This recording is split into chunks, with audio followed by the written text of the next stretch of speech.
After 17 years of absence in a foreign land, he finally returned to Korea. Before him lay a scene shrouded in mist, with a cold, desolate building standing as a witness to the buried past. This was not just a return, but the beginning of a journey of revenge and uncovering the truth, where all painful memories would be unearthed from the very start. Before him were two urns of ashes, the last remains of his parents, Haejeong and Sunyeok. The silence in the funeral hall made time seem to stand still, while the pain silently gnawed at his heart. This was not just a farewell, but the start of a vow. Those responsible for this tragedy would have to pay.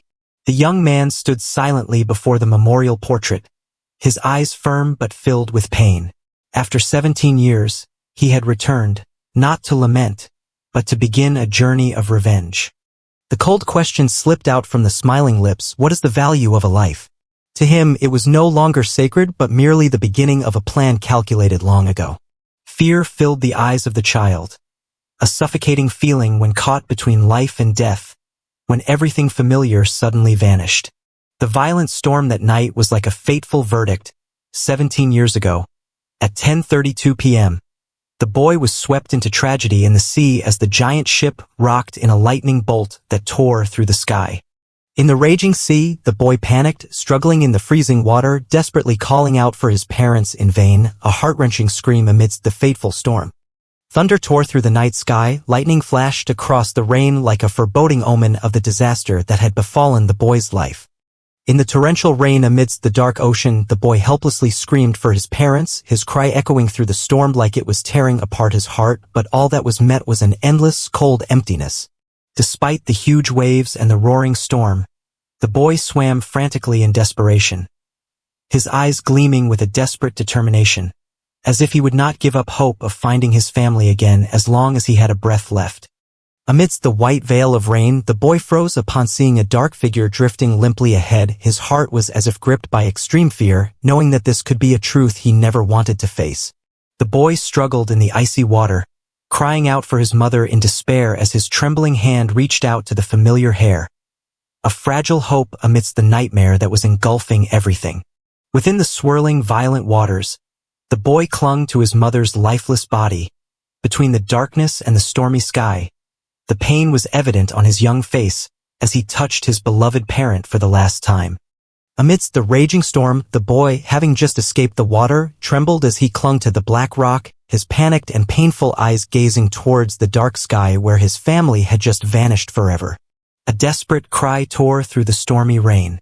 The boy, with eyes full of panic, reached out to grab his mother, but a violent wave suddenly swept in, pulling him away, completely separating him from his loved one in the nightmare of the sea at night. The small body sank gradually into the cold depths of the sea, his eyes still wide with utmost fear, unable to close. The boy struggled in vain in the deep water, as if still holding on to the hope of finding the embrace of his parents who had forever departed. In a moment of life and death, the boy endured the cruel sensation of suffocation.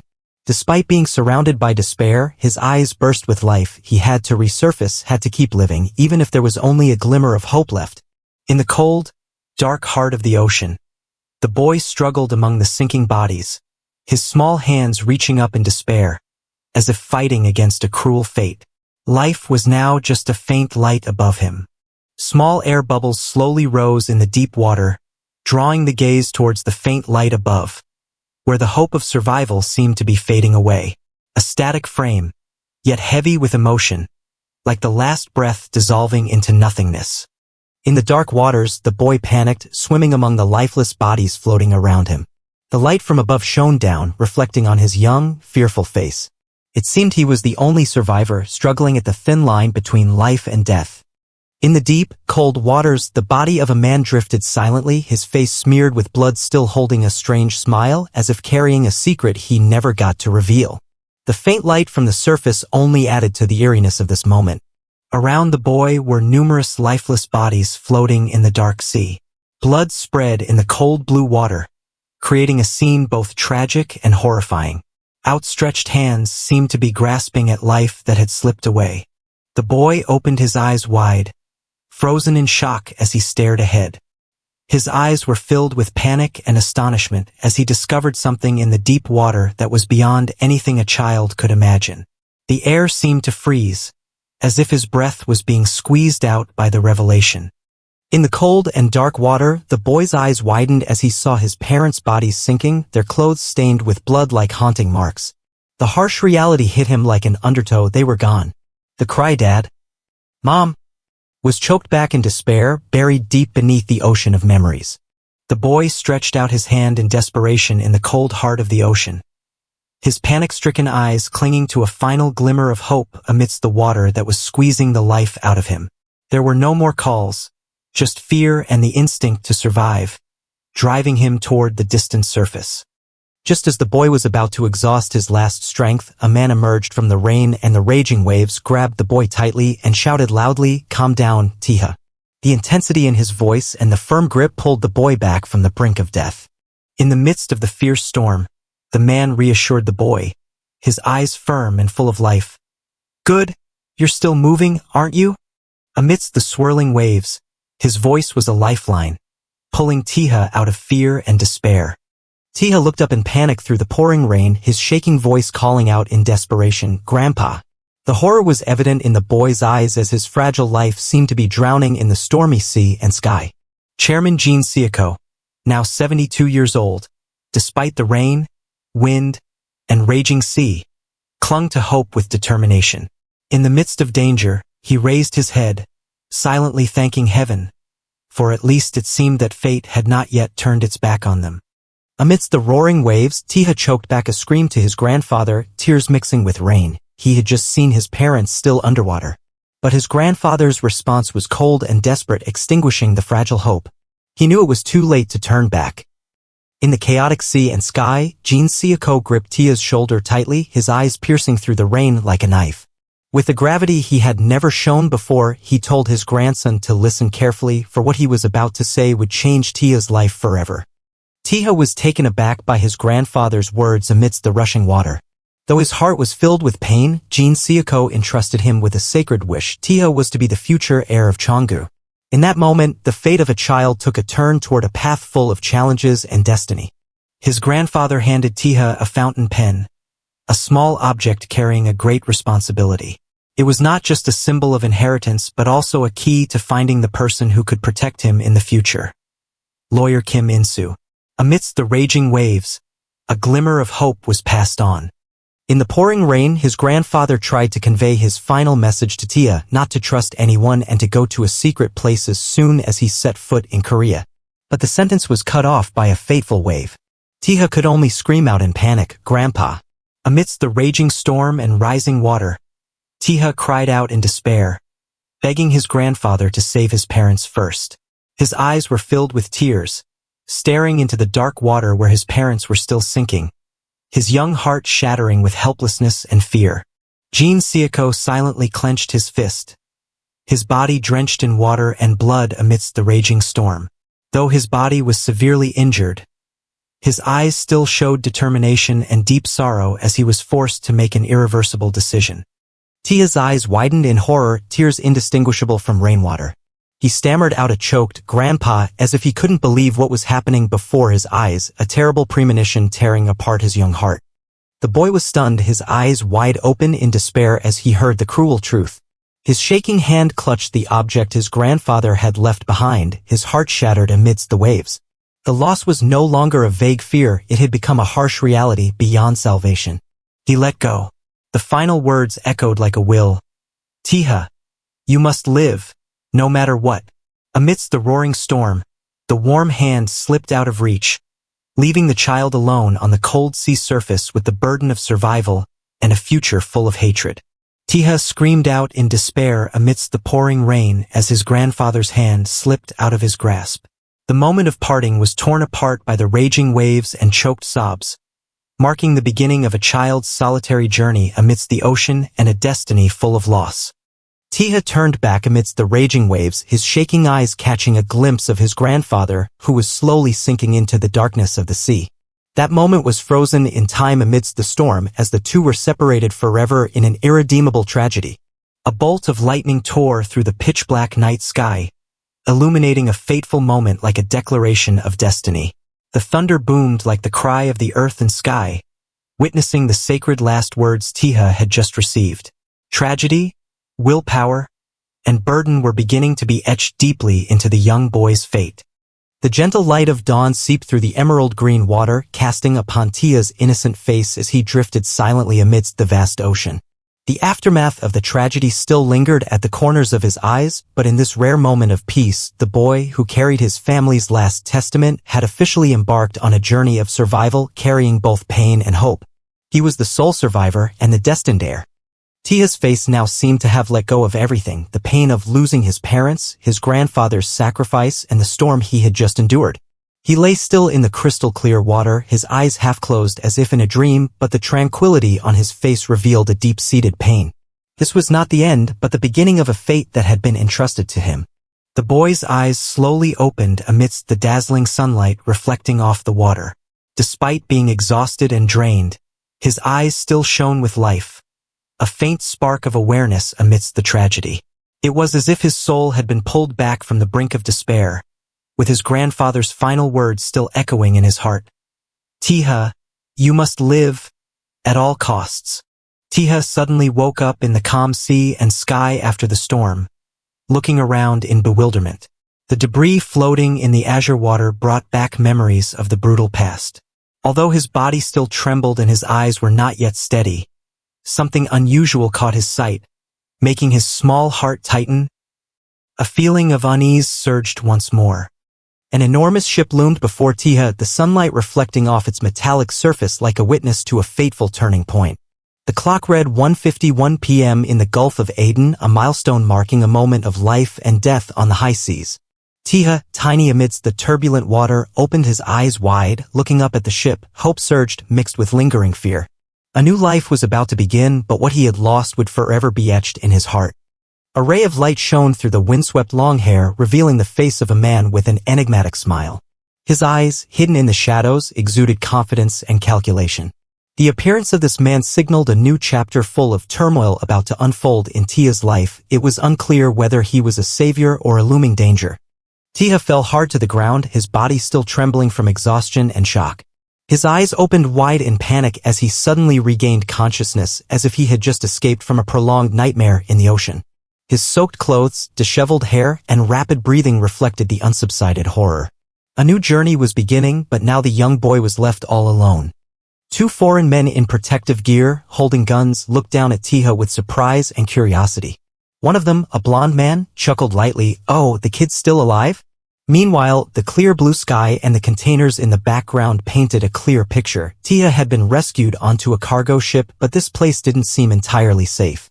The atmosphere was both relieved and uneasy because from the looks and weapons of these men, things were only just beginning. The blond man immediately turned around and shouted loudly, informing his superior, "Capo. The kid's awake. He's not dead." His eyes widened in a mix of surprise and urgency, signaling that Taeha's survival was unexpected. The clear blue sky in the background contrasted sharply with the chaos they had just experienced, highlighting this moment of life and death. It seemed that Taeha's awakening would trigger new turmoil. As Taeha regained consciousness, he found himself face to face with a tall man holding a gun, making him jump in alertness. A strange but logical thought crossed his mind. Is he Italian? Perhaps because of the man's accent, appearance, or how the others addressed him as capo, a term commonly used in the Italian mafia. A sense of danger loomed, but Taeha tried to remain calm to assess the situation.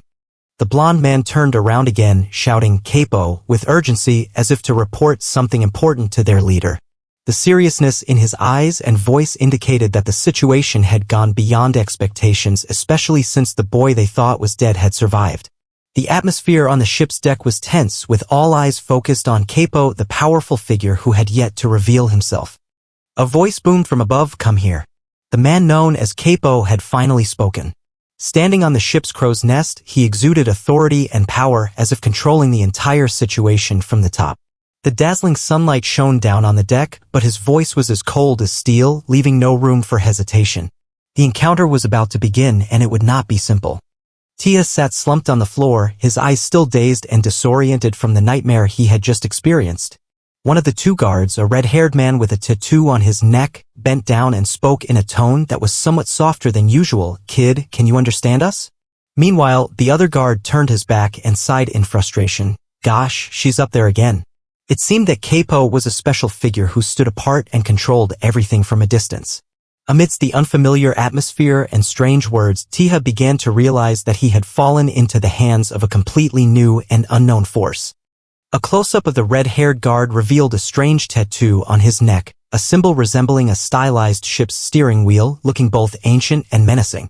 The angled light cast a shadow that divided his face, making his half-smile even more mysterious. The appearance of this tattoo could be a sign that he belonged to a distinct organization, possibly pirates or an armed group with underground power. The boy's face was stern, his sharp eyes gleaming with caution and determination, an expression not typically seen at his age. Despite being soaked and exhausted after the ordeal, he gritted his teeth to remain calm, as if trying to memorize the tattoo on the man's neck. This was a crucial turning point, from a panicked child to someone harboring a will to survive and initial doubts about the world he had been drawn into. Against the bright blue sky, a figure suddenly plummeted from the towering ship's mast. The daring action and extraordinary speed made everything seem frozen in a moment. The woman, whose identity was unclear, had jumped without hesitation, bringing with her a burst of intense and mysterious energy, signaling the arrival of a character who should not be underestimated. This was a moment when the balance could begin to shift. The woman landed on the deck like a black lightning bolt, her knee firmly planted on the ground, her long hair flying wildly with the force of the fall, causing the floor to shake with a loud Kong sound. The boy in front of her froze, his eyes wide with amazement as he stared at the woman who had just descended as if from the sky. Without needing to say a word, her imposing presence and decisive action proved that she was not someone to be taken lightly. A turning point was unfolding before the boy's eyes. The tall woman, with a cold and stern demeanor, leaned down and looked straight at the boy with a mix of suspicion and caution in her eyes. The sea breeze whipped her black vest, causing her long hair to flow like an iron whip against the blue sky. Her question came out like a command. "Kid, how did you get on our ship?" A tone that was both interrogative and warning. Clearly, to her, a mysterious child appearing in the dangerous waters could not be a coincidence. A blond man reported with a naive expression, "Keipo, I think this kid doesn't understand us." Immediately, from above, Keipo, the powerful woman from earlier, erupted in anger. "Then go find someone who can use body language or someone who can translate."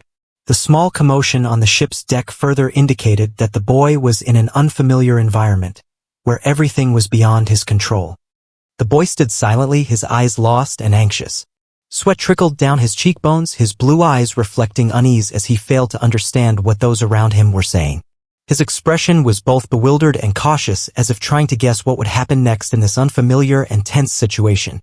The boy trembled as he recounted, a yacht was attacked when it passed by, causing the group of adults to freeze, their eyes turning serious. The woman smiled sharply, confirming, "The kid understands us."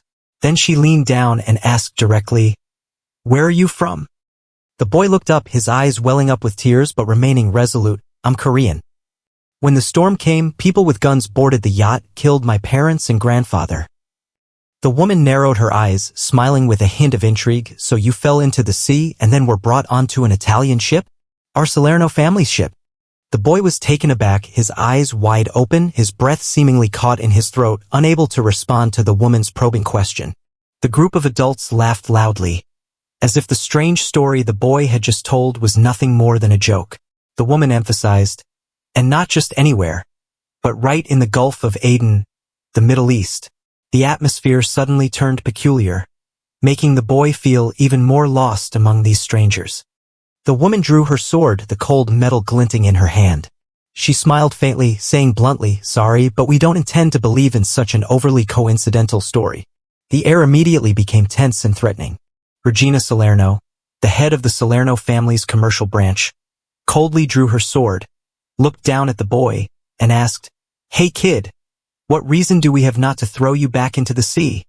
The boy froze, his eyes wild with fear as he stared at the sword tip pointing directly at his forehead, sweat dripping down in fear and helplessness. His throat constricted, the boy tightened his lips, trying to remain calm on the thin line between life and death. A drop of sweat slowly rolled down his cheek, reflecting the rising fear in his heart. The boy hesitantly held out the fountain pen and whispered, "This was a keepsake my grandfather gave me." The woman was momentarily taken aback. The boy declared confidently, I am the grandson of Chairman Jin Seoko of Chonga Group, Korea, the eldest son of Jin Sunyeok. The boy said, returning me to the group will be more beneficial to you than throwing me into the sea. She was taken aback. Chonga Group? The boy remained silent, his determined gaze meeting the woman's skeptical eyes. Regina ordered urgently, quickly check the news from Korea. The man asked, do you know any other languages? The boy looked puzzled. Huh. The boy replied, yes. Cantonese, English, Japanese, Arabic, Spanish, Hindi. Esperanto. I can speak basic phrases in those languages. Ma'am, here's the news from Korea. The three of them focused intently on the phone screen, their faces tense with a mix of strain and surprise. The woman smiled with great interest, a mysterious spark in her eyes. The woman said sternly, if you can contact someone in Korea, keep this fountain pen. Give it to lawyer Kim In-soo and he will help you. Please contact someone else. Don't contact my family. 1:12 a.m. Seoul, Korea. The man picked up the phone and said, hello? He adjusted his tone and said, since it's international, feel free to speak in English. Regina called and said, have you seen the photo I sent? We're holding the valuable grandson of the group. Should we send him back to Korea? The person in Korea calmly sipped his drink and asked, what do you want? She smiled with satisfaction and made a demand. $10 million. Cash delivery at Russell Trade in the Panama Canal. You have 24 hours. Come in person. I'm busy too, can't waste time talking. If you pay enough, I'll release the person immediately. He put down his glass, coldly picked up the mic, and prepared to give orders. He lowered his voice and counteroffered. $1 million. The man shouted amidst the chaotic party, kill the kid and I'll pay $1 million. He yelled into the phone, kill him within 5 minutes and send me the video. I'll transfer the money immediately. He hesitated, worried. What if I kill him and you don't pay? The villain angrily retorted, you think you can negotiate with me? I can transfer $1 million to you with just 3 clicks. The villain threatened, if you don't kill the kid, I'll expose you as the attackers and pin all the blame on you. He reported back, I've relayed the message. I've contacted the mercenaries around here. Don't worry. The mysterious man sat silently in the darkness, sipping his drink slowly, the fading sunlight casting a cold glow on half his face. The boy stood frozen, his bewildered eyes fixed on the bright phone on the table, surrounded by darkness that felt like a tightening web. The boy's trembling eyes reflected extreme fear as he faced a truth he couldn't bear. The boy muttered softly, his gaze shifting from fear to calmness, as if he had understood the situation he was facing. The woman declared coldly, her eyes sharp as a knife, I've got no more reason to keep you alive. The boy trembled, fell to his knees and begged, please, spare me. The boy stared intently, his voice lowering, do you know what that means? From the start, they planned to kill you to seize power. In my world, this is all too familiar. The boy's shocked and panicked expression as the harsh truth hit him. The group jeered, surrounding the trembling boy in the room, heightening the tense and desperate atmosphere. The boy's legs trembled violently, unable to stand steadily due to extreme fear. The boy gripped the pen tightly, his hand shaking but his eyes burning with determination. A subordinate rushed in, alerting, Capo, we've got an attacker, causing chaos in the room. The subordinate shouted, 3 speedboats and an armed helicopter. All are armed. Armed helicopter? Is it Interpol? No, they're not responding to radio calls. They're ignoring radio calls? Who's crazy enough to do that? She turned back to the child with a cold gaze, her face tense due to the unexpected situation. She gritted her teeth, suspecting that the Korean was searching for the child from the previous call. The boy bravely stabbed the pen into his hand to create an escape opportunity. All 3 were stunned by the boy's bold action. The boy trembled but stood firm, declaring, killing me is pointless now. The woman glared angrily, while the boy clenched his fist, blood dripping from the wound, unwavering. The boy held out his bloody fist with a determined gaze, accept me. As long as I have the power to avenge, I'll be loyal forever. Salerno's tattoo. When did this kid see it? She burst out laughing at the boy's request, her eyes full of contempt. She joyfully ordered a party to be held while the boy stood silently, his hands still bleeding. She asked coldly, her sharp eyes fixed on the boy, who was trembling with his head bowed over the blood on the table. She gazed deeply into his eyes, confirming one last time, "You want the power to avenge, even if it means being stained with blood?" In the heavy downpour, the boy screamed desperately, "Taeha, you must inherit Changgu." The boy clenched his fist, his eyes filled with determination. She smiled, amused by the boy's resistance. She kicked open the door and ordered, "Follow me." From now on, the boy's life belonged to Salerno. Live and die for the family. With her head held high, she faced the armed helicopter, ready to step into battle. Taeha stood frozen on the ship's deck, his eyes wide with shock as he looked up at the sky, blood dripping from his hand. 17 years later, Taeha appeared, mature and confident, with cold eyes and a self-assured smile. No body was found, but this was still the only place for him to pay his respects to the deceased. The young man smiled quietly before the resting place, his eyes reflecting a mix of serenity and deep determination. His eyes suddenly wavered, noticing something unusual in the silence. A car sped towards him in a tense moment as if it wanted to shatter the stillness.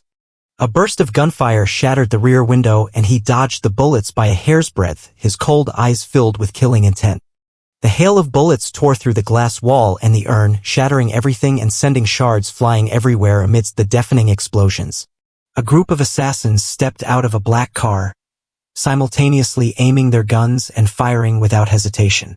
One of the assassins, enraged, stamped his foot and cursed his companions for missing the target. Lee Jang-gu, the security manager of the Changgu Group, ordered a search for the CEO. Lee Jang-gu was furious, unable to believe that someone dared to kidnap the CEO of the Changgu Group and expected to survive. A subordinate reported that they had found the suspect's car, just as manager Lee Jang-gu had described. The people from Changgu emphasized, "We must ensure the CEO's absolute safety." A violent explosion destroyed both the car and the surrounding area. Blood splattered behind the manager as one of his subordinates was killed right in front of him. The man in green descended from the sky, swinging his sword with both hands, blood splattering everywhere across the battlefield. The Changgu manager stood stunned, looking down at the deep gash in his abdomen, his face filled with outrage. The manager panicked, realizing that his bulletproof vest couldn't withstand the previous blow. An enraged attacker charged forward, cursing his opponent for being cowardly. The young man turned around coldly and retorted, "It's not your turn to judge." The young man unleashed a powerful spinning kick to his opponent's back, a swift counterattack that caught the enemy off guard. A deadly hook sent blood spraying as the opponent crashed to the ground midair. Empty eyes, blood stained behind. He had realized his impending death. Covered in blood, he stood silently in the night. He had completed his revenge. With a calm expression still stained with blood, his revenge was complete. Leaving the flames behind, he walked away without looking back. He got into the car, the flames and black smoke still swirling behind him. He opened the paper bag, his cold eyes filled with calculation, his cheeks still smeared with dried blood. He stepped out of the car, carrying the paper bag, and walked resolutely across the empty parking lot. The bound man trembled, begging for mercy, while Taeha coldly opened the trunk, his eyes showing no hesitation. Kim In-soo, the former lawyer of Changgu Electronics, frantically justified that he was just following orders. Taeha opened the trunk, revealing a mysterious golden armor inside. Money scattered around the figure amidst desperate screams. $1 million. CEO. He smiled coldly under the light shining on his blood-stained face. The money promised 17 years ago seems to be overdue. The man stuttered in panic. Damn it, $1 million. A cold voice echoed through the microphone. The metal lighter opened with a click, a cold light flickering in the sleeve of his vest. The blue flame reflected on the vest fabric, creating a tense atmosphere before the impending action. The lighter's flame illuminated the frightened man's face, his words revealing a revenge predetermined by the past. He coldly raised his hand, the flame from the lighter surging. The end was near. The lawyer screamed in despair as the flames consumed his body amidst the pile of money. Taeha walked through the burning flames, his expressionless eyes watching his enemy scream in agony. Taeha stood before the burning car, smiling lightly as if he had finally shed his burden. Taeha lit a cigarette, whispering his name and his parents, his eyes filled with a vengeful emotion. Taeha bowed his head, the flame of the lighter whispering, "Sorry for being late." Black smoke swirls up to the sky, ashes fluttering under the sunlight piercing through the clouds, a conclusion both tragic and serene. Taking slow steps among the corpses and smoke, he takes a drag on a cigarette, his eyes calm amidst the bloody hell. A peaceful morning in the neighborhood with a clear blue sky, modern buildings and puppy pet stores lining the street, marking the beginning of a seemingly ordinary day. The male protagonist appears, his face cold, wearing a black mask, his sharp and focused eyes fixed ahead as he rushes in at high speed, a sign that a tense confrontation is about to unfold.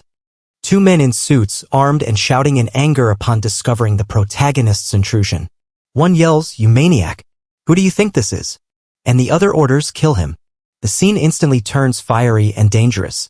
The protagonist charges between the two bodyguards, delivering a fatal blow in an instant, blood splattering everywhere, leaving no chance for resistance. The protagonist's cold gaze cuts through the blood, reflecting his resolute and calm demeanor amidst the chaos. The protagonist walks coldly among the dead bodies, his hands still clenched around the bloody knife, his figure exuding an aura of an unstoppable avenger. The protagonist approaches an employee wearing protective clothing, who is frightened and sitting on the floor, blood still on the table and file cabinets, the atmosphere tense and suffocating. The man in a blue shirt, his face panic-stricken, sweating profusely, looks up trembling and stammers, Who sent you?" Fear evident in his eyes. The man shouts in desperation, trying to warn, "You don't know who we work for. It's Chonggu, you fool." He continues to threaten, "Do you think you'll be safe after this?" Attempting to salvage the situation by mentioning the power behind them. The young man calmly wipes the blood off his knife, his eyes cold and indifferent, reminding Holdings, a private security company hired by Chonggu. His statement clearly shows that he is fully informed and unafraid of the power behind them. The man tries to remain calm, revealing, "Our task is to protect the secrets of Chonggu's directors and key executives outside work hours, especially in the Gangbok area. Most of their time outside of protection duties is spent monitoring the private lives of those who oppose Chonggu, including journalists and whistleblowers. They carry out kidnappings, assaults, murders, and other violent acts under contract, essentially functioning as a professional criminal organization." The two bound individuals struggle to break free, making desperate, futile attempts to resist. The masked man stands coldly, throwing the knife to the ground in front of the two bound hostages, his gaze full of menace. He orders the three hostages to leave and warns that no one is to reveal that they saw him. A flash of red against a white background signals the sudden appearance of a new character. The three bound individuals, now freed, sit stunned around the fallen knife on the floor, still shaken by what just happened. An elderly man, knife in hand, approaches the masked young man, his eyes hesitant as if contemplating something, suddenly heightening the tension. The elderly man shouts thanks as he makes a hasty escape, but his rushed action draws the attention of the captors, catching the masked young man off guard and prompting one of the henchmen to shout in response to the chaos. The white-haired young man turns back upon hearing the shout, "Hui," his face bruised and his eyes full of anger. The man in a blue shirt frantically asks if the attacker is a relative of the victims amidst the scene of death and bloodshed in the office. The masked man makes a phone call, stating that it's hard to talk with the others still there. He requests the schedule of high-ranking executives for the week, emphasizing that emergency meeting directive number 1 has been issued. The panicked man refuses to disclose information, fearing he will be killed along with his family if he talks. He threatens to gouge out the other's eyes if he doesn't confess, asking him to raise his hand if he wants to talk. The building's screen displays news that the Chonggu Elephants team has made it to the Korean series finals for the 12th consecutive time. A group of homeless people gather to eat on the stairs in the morning light, surrounded by trash, empty bottles, and posters stuck to the wall. A dead cockroach lies on its back on the tile floor, surrounded by scattered leaflets in the daylight. A man steps on the dead cockroach, crushing it underfoot. The protagonist contemplates smoking Korean cigarettes instead of cigars because cigars would be too conspicuous in the crowd. A city traffic scene with the sound of car horns. He has returned to Korea after a long absence. But this country has gone mad. The president addresses the public, promising benefits for all citizens, a populist promise amidst social chaos and contradictions. The president declares strongly to the nation, vowing to use all constitutional powers to wage war against crime and violence, a resolute political promise amidst social turmoil. While passionately declaring the eradication of crime, the president faces the very reality he denies.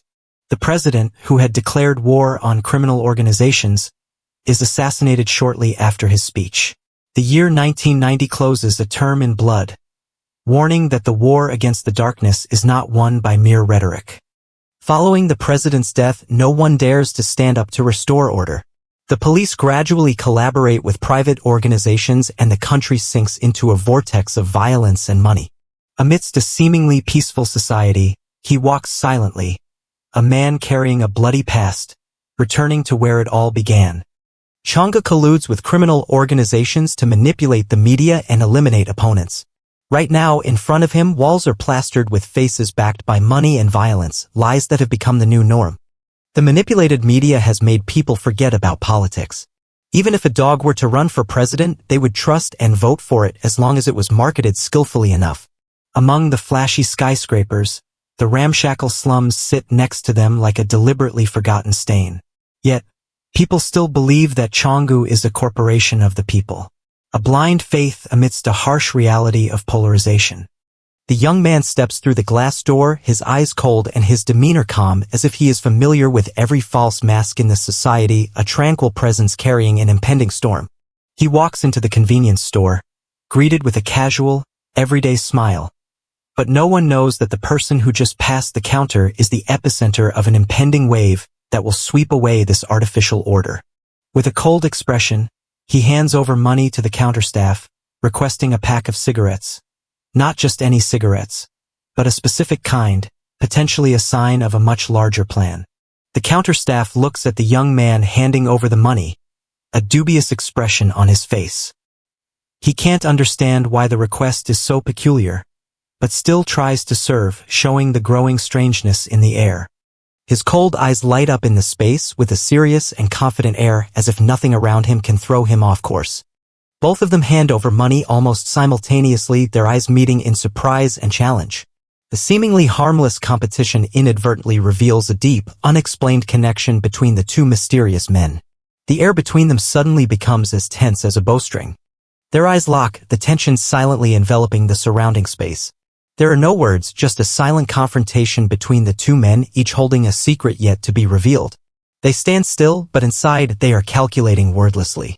The female staff member smiles awkwardly, slightly nervous as she informs the customer. This scene contrasts sharply with the tension and danger enveloping the space, where difficult decisions and dark secrets remain unexposed. His sigh seems to shatter the air around him, revealing the frustration and tension weighing heavily on his shoulders. In a world full of schemes and crime, one cannot simply overlook things, and those decisions are still waiting to be made. Despite being the first to arrive and clearly not lacking money, he voluntarily yields to someone else. Not because he is weak, but simply because trivial things are not worth occupying the mind of someone with much larger plans. He smiles smugly, thinking he has just won a small victory. But he doesn't know that what he has just been given is just a cigarette, not worth bothering about in the game the other person is quietly setting up. As soon as he steps out the door, he is blocked. A cold, black-clad man stands in his way, his tone polite but his eyes as sharp as a knife, signaling the start of an unfriendly conversation. Everything is part of his plan. He smiles faintly, extending his hand with a courteous gesture but unable to hide the calculation in his eyes. A seemingly harmless suggestion, just one cigarette, is a way for him to probe the other person's reaction. Every step, every word is carefully considered like a chess piece on a large board. The young man in a brown jacket bursts out laughing, half joking and half challenging. The response seems casual, but his eyes contain a hint of vigilance, as if he is testing the other person's reaction. In an unofficial contest, every word can be a subtle attack. The protagonist flashes a vague smile, his tone indifferent but not lacking in charm. He says he bought cigarettes just to try once, but his sharp eyes and confident demeanor make it hard to believe his words. The scene shows the man lightly waving his hand, a confident gesture, his face elated without hiding it. He steps out of the store as if everything is under his control, carrying an unpredictable and captivating attitude. He gently takes out a cigarette, his cold eye scanning it. A fleeting question, do you remember this tasteless thing? He stands watching the receding back, his tone casual but full of hidden meaning. You'll get caught smoking here. Remember to use the smoking room. A light warning, but it makes the other person pause for a moment. After 17 years of navigating the mafia world, he no longer needs anyone to teach him how to hold his head high or how to hold a cigarette to show others. This is someone you don't mess with. With just one glance, he can gauge the other person's position in the power hierarchy. 17 years have not dulled this instinct but made it sharper. The other man just stands there, saying nothing, but the pressure he emits makes the person facing him feel a chill. Experience tells him that this person is not an amateur. In that brief moment, he silently compared the other person to the monsters he had faced in a foreign land. A question flashed in his mind.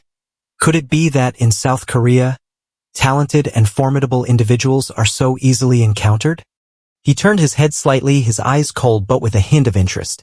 After many years in the underworld, it was rare for anyone to make him turn back.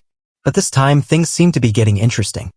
As the setting sun cast a fiery glow over the room, a man in a yellow jacket silently stepped through the splattered blood. Bodies were scattered everywhere, and the stench of gunpowder and charred flesh filled the air. Without hesitation, he calmly moved forward as if this were just another ordinary day in the world of a cold-blooded killer. He stood amidst the chaos, a cigarette dangling from his lips, his cold eyes piercing through the hazy smoke. The bloodstains on the wall and the bodies at his feet only accentuated the arrogance and danger emanating from a man accustomed to living in the shadows. The sword at his waist gleamed with a silent yet absolute warning. In the blood-stained room with flickering lights, he sat down, his cold eyes surveying the pile of bodies at his feet as if inspecting a heap of garbage. A half-burned cigarette hung from the corner of his mouth, his hand clenched tightly in silence. No words were needed, his aura as a killer told it all. His eyes were as sharp as a blade as he glanced over the bodies below and whispered his assessment. The cut was just right for perfect sashimi. It was an instinct born from living too long in a blood-soaked world. He gently touched his finger to the still warm pool of blood, leaving a smudged trail in the air. No words were necessary. That single gesture was enough to confirm that he was no stranger to the stench of death. Amidst the blood-stained room, he slowly pressed the phone to his ear, his voice as calm as if he had just woken up on a peaceful morning. Yes, it's me. The simple statement made everything around him colder than the corpses at his feet. While bodies still lay scattered at his feet, he stepped out of the blood-soaked room, nonchalantly holding the phone to his ear. His voice carried a hint of irritation. What's going on? I told you not to call at this hour. The person on the other end reminded him of a meeting, but his expression remained unconcerned, as if there were no boundary between killing and everyday work. He coldly issued an order over the phone, his eyes still indifferent amidst the bloody scene. No hesitation, no wavering, just a decisive, postpone it. For him, all schedules were flexible except for the purges. On the deserted rooftop, the sniper rifle still lay, cold and precise. Under the slanting afternoon light, the body of a woman slumped on a chair, unable to react. The man who had killed Vice Chairman Kim In-soo was now targeting a new victim. No one knew who he was, all they knew was that this time he had come for a different name. As the wine-red sunset faded, the man sat calmly, but the eyes behind him gradually darkened upon hearing the bad news. The security company that was supposed to cooperate today had lost all contact. When his men arrived, all they found were blood-soaked corpses in a dark room. A conspiracy had begun, and he was the next target. In the suffocating space filled with files and dried blood, he sat beside the body of a fallen guard. His sharp eyes scanned the deep wound, his low voice concluding, this was a lone attack carried out with just one sword. The ruthless precision indicated that the perpetrator was not only strong but also extremely skilled. He leaned forward, the ember of his cigarette casting a suggestive smile on his face. His voice was soft but firm, like a dagger thrust into the listener's heart. The killer of Vice Chairman Kim In-soo was no ordinary person, and he knew exactly where the secret meeting took place. A warning was veiled under a layer of calm, deadly intent. The wine glass lightly touched the table, producing a crisp sound amidst the tense atmosphere. The man behind it didn't flinch. With a firm tone, he reiterated the tradition of the Chonga clan, an unchanging rule: in times of crisis, all branches of the clan must unite. It wasn't an explanation, it was an unspoken command. He leaned back in his chair, looking relaxed as if everything were just a joke. The tradition of the Chonga clan was a closely guarded secret, passed down within the family, yet the other party knew and had acted first. His words seemed surprised, but at the bottom of his eyes was a cold vigilance. Because of this, he had no choice but to assign a secret task to the other party, demanding they uncover the infiltrator in absolute silence. He placed his hand on the bleeding wound of the severely injured man, his tense eyes following each faint breath, trying to find any remaining clues. As his fingers touched the blood, a familiar name burst from his mind, Blade. On the street corner, the young man in black smiled amiably, asking to borrow a cigarette. His polite demeanor hid something dangerous. He pulled out a cigarette from the pack with his left hand, revealing a scar on the back of his hand, a memory of a once ruthless individual. The person couldn't be an ordinary individual, wounds like that only appear if one has wielded a sword and survived countless battles. In the darkness, Cheon Heemin wondered, is there anyone else in the family strong enough to wield a sword that he hadn't known about? The man standing outside sneered, my family? They're useless, they can't even cut an apple properly. Cheon Heemin was taken aback. Unable to refute or deny, he silently accepted the order along with a hefty sum of money to guard the place. Light streamed in through the slightly ajar door, illuminating the floor littered with corpses and fresh blood. Cheon Heemin stepped in, his eyes cold. Although reluctant, he accepted the offer. However, his voice was firm, I'll come, but enhance the security. Cheon Heemin hung up, visibly irritated. His face twisted in annoyance at being given orders, but he ultimately acquiesced to the directive. As soon as he ended the call, he vented his frustration on the bodyguard beside him, muttering arrogantly. In his eyes, taking orders from others was an affront. While adjusting his tie, he heard a strange noise behind him. His sharp instincts immediately put him on guard. He rushed into the meeting room, unable to hide his surprise at seeing the chairman already seated there. Cheon Heemin exited the dark alley, phone in hand, reporting the situation. He confirmed he would withdraw after completing the temporary support task. Accused of betrayal, he was perplexed. His expression was a mix of disbelief and anger, as if he couldn't believe his loyalty was being questioned.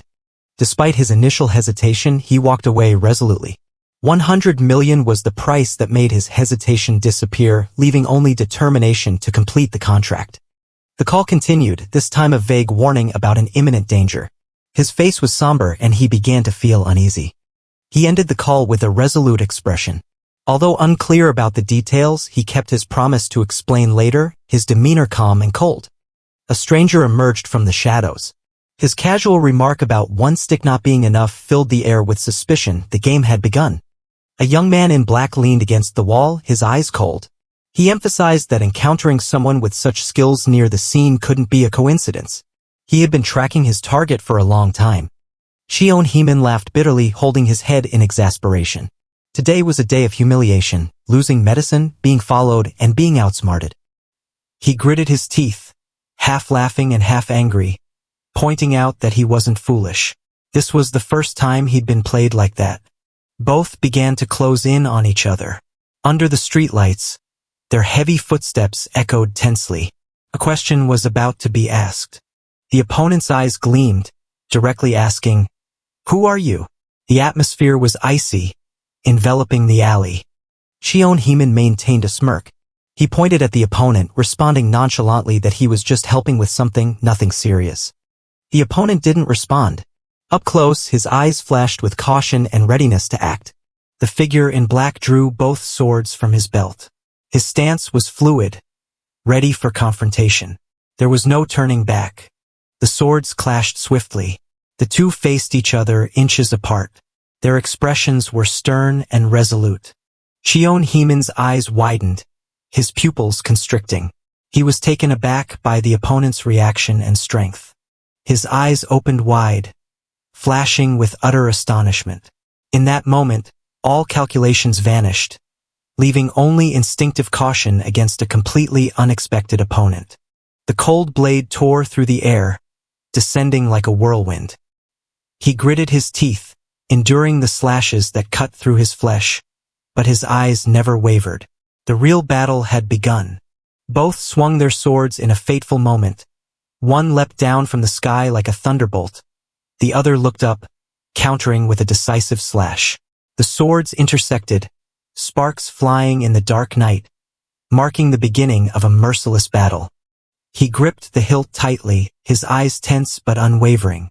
Under the fluttering cloak was the determination of someone who refused to lose. He had to win this battle. The sword sliced through the wind, carrying condensed murderous intent. A slash without hesitation, enough to make the enemy hear only the whistling wind before being swept into a cold steel storm. The blade sliced past the wall, leaving a long, brutal scar.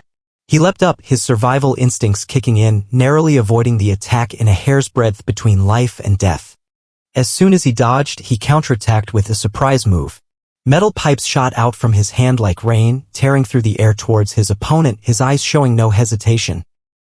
He leaned to dodge the attack by a hair's breadth, but what fell before him left him stunned.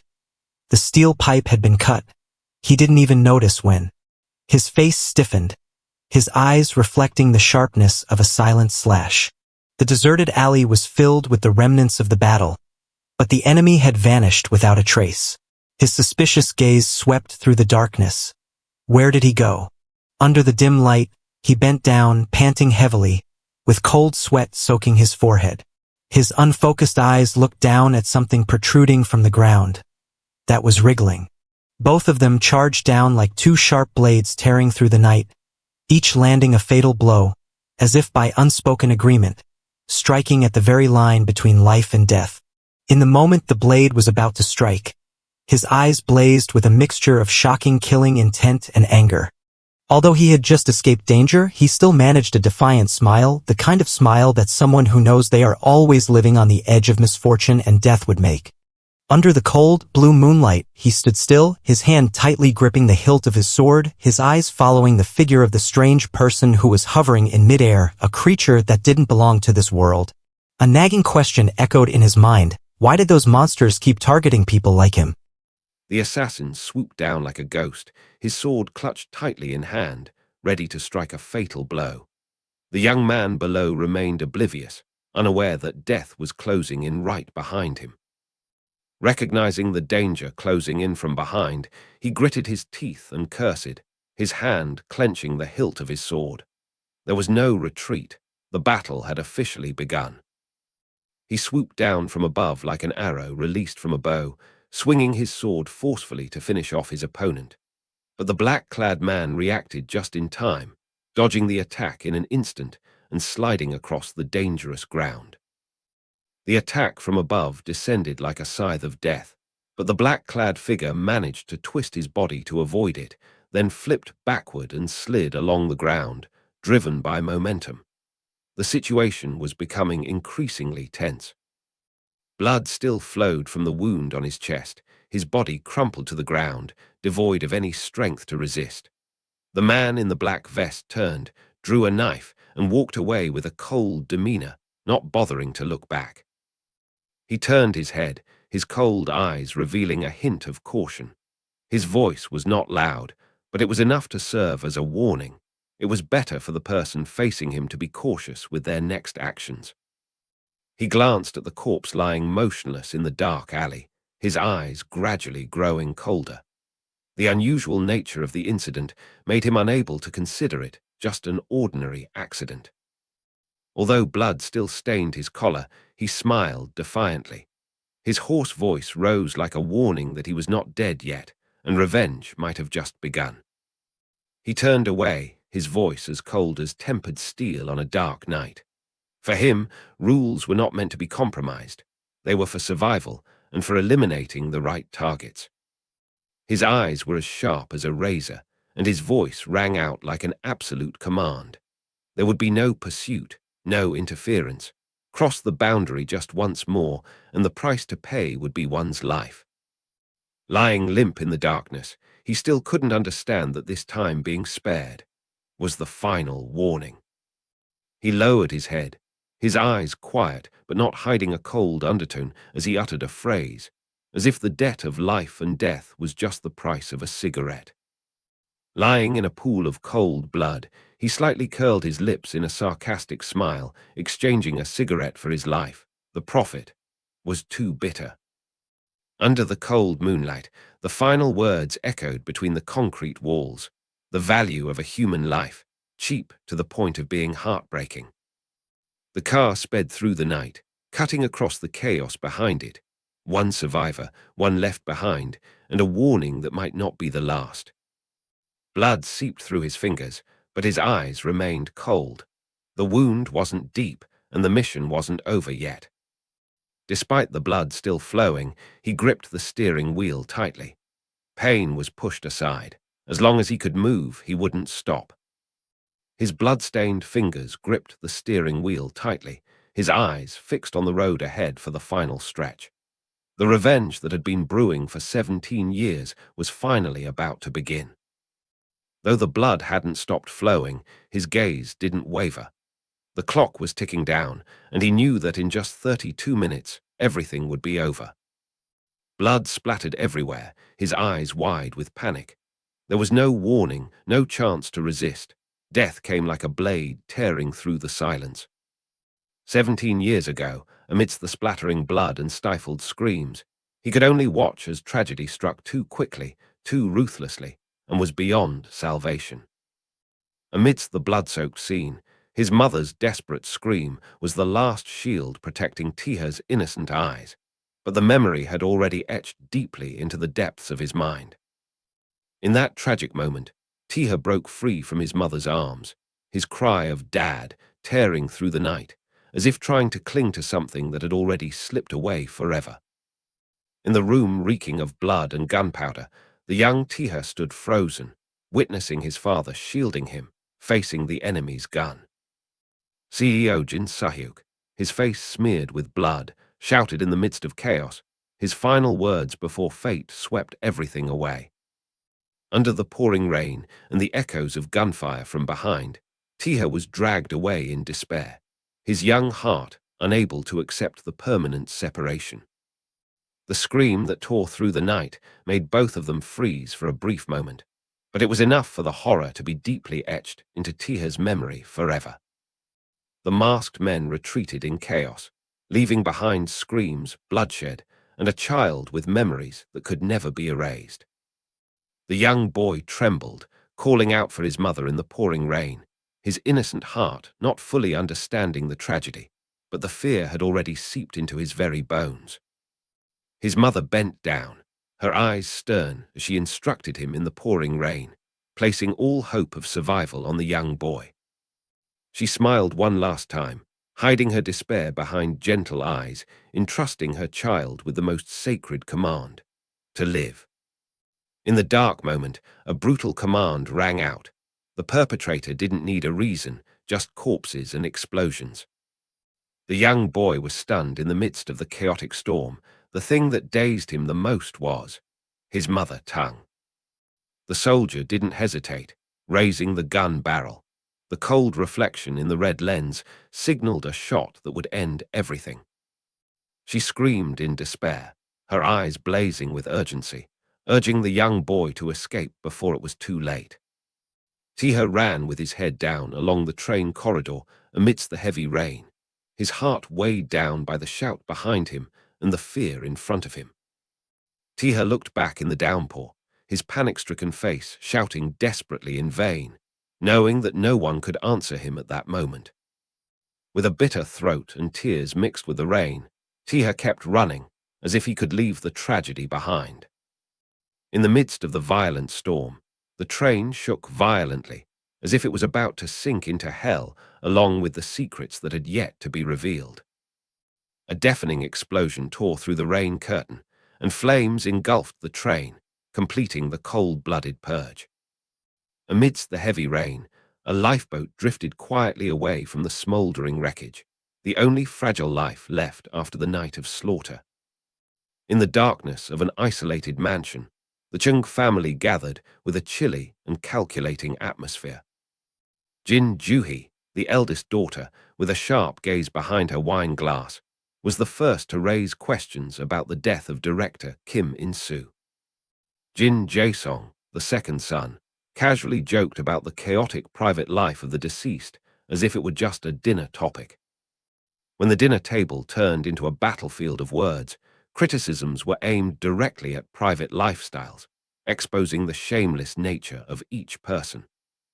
Jin Jongwon, the youngest son, was not concerned with tragedy or morality. He was only interested in the remaining shares. A hand slammed on the table among those who were jesting, signaling the arrival of someone who would disrupt all compromises within this powerful family. In the quiet mansion, the secret family meeting began with a cold, silent word. No one dared to speak when the one who truly held power spoke.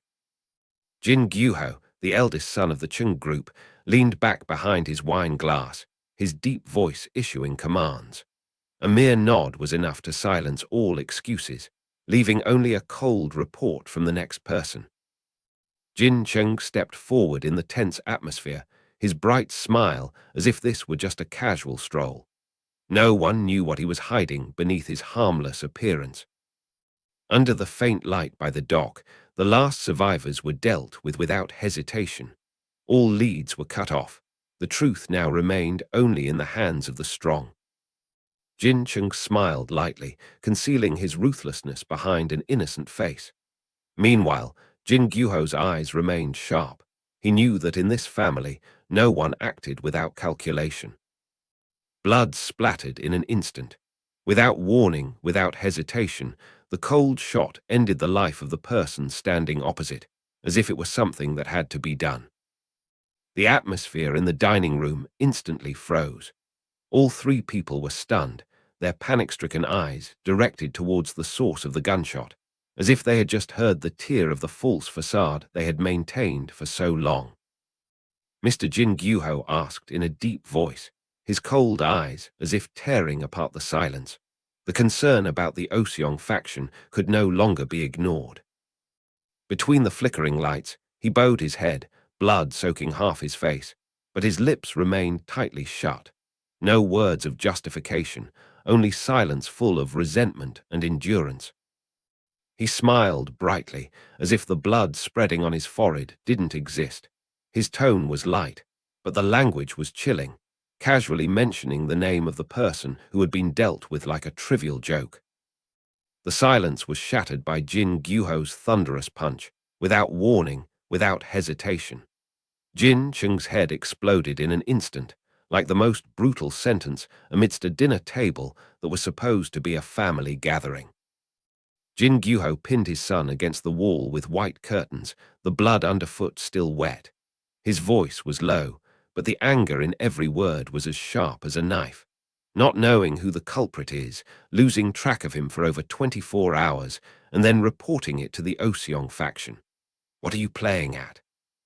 He growled, his hand clenching a broken wine glass in anger. If the chairman and Sunyeok hadn't died 17 years ago, a useless person like you wouldn't have had a chance to step into this house. Beneath his blood-soaked hair, his eyes gradually changed color. Veins bulged, and killing intent seemed to burn everything. The anger was no longer contained. The blood on his forehead was still wet, but the smile on his lips shone brightly as if nothing had happened. He raised his head, his eyes arrogant. The troublemaker would be caught within 12 hours. She curled her lips, her eyes mixed with sarcasm and indifference.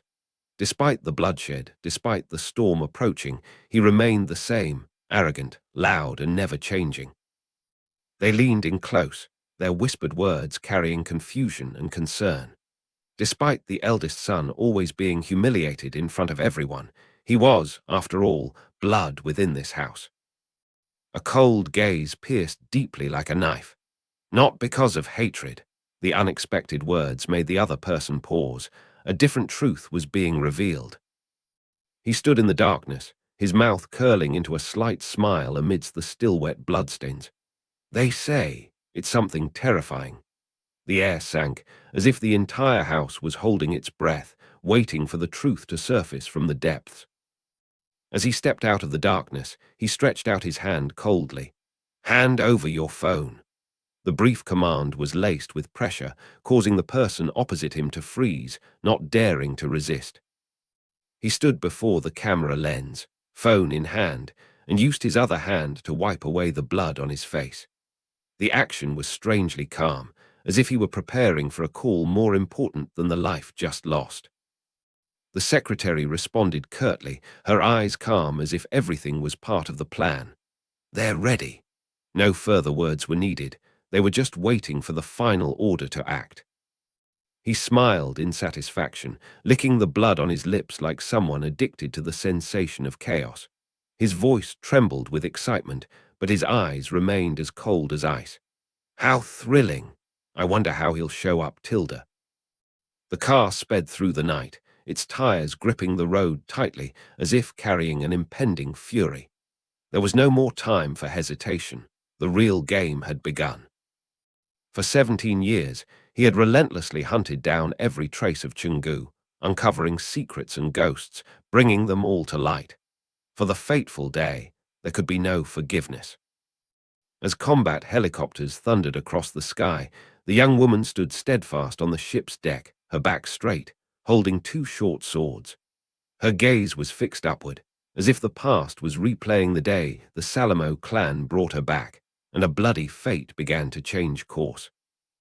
Before the funeral ended, the seat of power had already found a new occupant.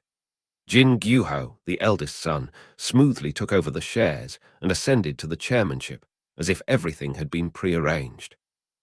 Jin Gyuho did not miss the opportunity. When the crime suppression campaign failed and society descended into chaos, he quickly exploited the power vacuum to expand his influence in the shadows. To consolidate his power, Jin Gyuho did not hesitate to collaborate with other forces, including the Haejeong faction, a clandestine alliance with significant influence among the financial elite. The basement of the mansion was the site of secret meetings, a family tradition maintained since his grandfather's time. Whenever there was a crisis, everyone was required to be present.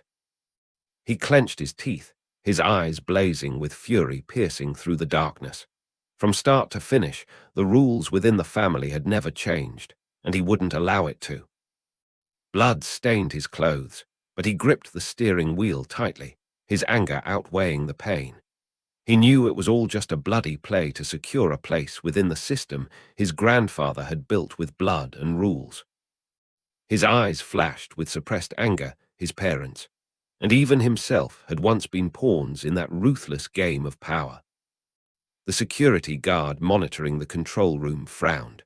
On the surveillance screen, an unidentified car sped toward them at an alarming rate, a sign that a storm was about to hit. Head of security, Kang Min-ho frowned upon receiving the unusual signal. No one was scheduled to arrive, yet the system had triggered an alarm. Unease began to spread like gunpowder catching fire.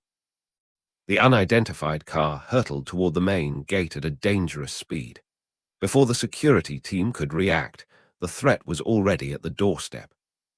Security Chief Kim Gwan-soo reacted immediately as he saw the car speeding wildly toward them.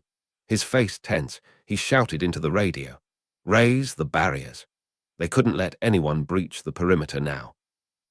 The automatic barriers rose from the ground, emitting a cold mechanical sound into the night.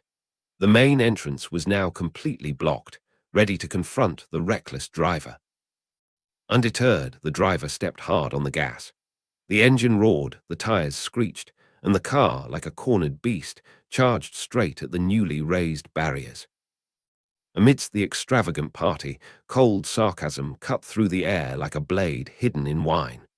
They laughed and spoke, but every word was aimed at the person who had lived in weakness. In their eyes, calculation was a useless trait for the defeated. In the dark cockpit, gloved hands gripped the safety belt tightly. No words were needed. That simple action spoke volumes. He was ready to take on an entire family. The sound of the collision shattered the night. The car crashed into the steel barricade without hesitation, as if the body was merely a tool for the rage screaming within. In the silent darkness, steel glinted under a cold hand. He drew his knife without hesitation, as if ready to sever everything with a single stroke. The car crashed into the barricade, its body shattering with the sound of breaking metal. There was no turning back. The intruder had chosen the most violent way to make their entrance. The headlights swept across, accompanied by the roar of the engine, causing the bodyguards to look up in shock. Someone had charged into the lion's den, sending a clear and singular message. Like a blade piercing through the veil of night, he charged into the encirclement. Every strike was a cold declaration, no warning, no mercy. In the moment the blood-stained blade flashed, his eyes gleamed like cold steel. The one who was once pushed aside had returned with uncontainable fury. The crashing sound echoed through the room, shaking its very foundations.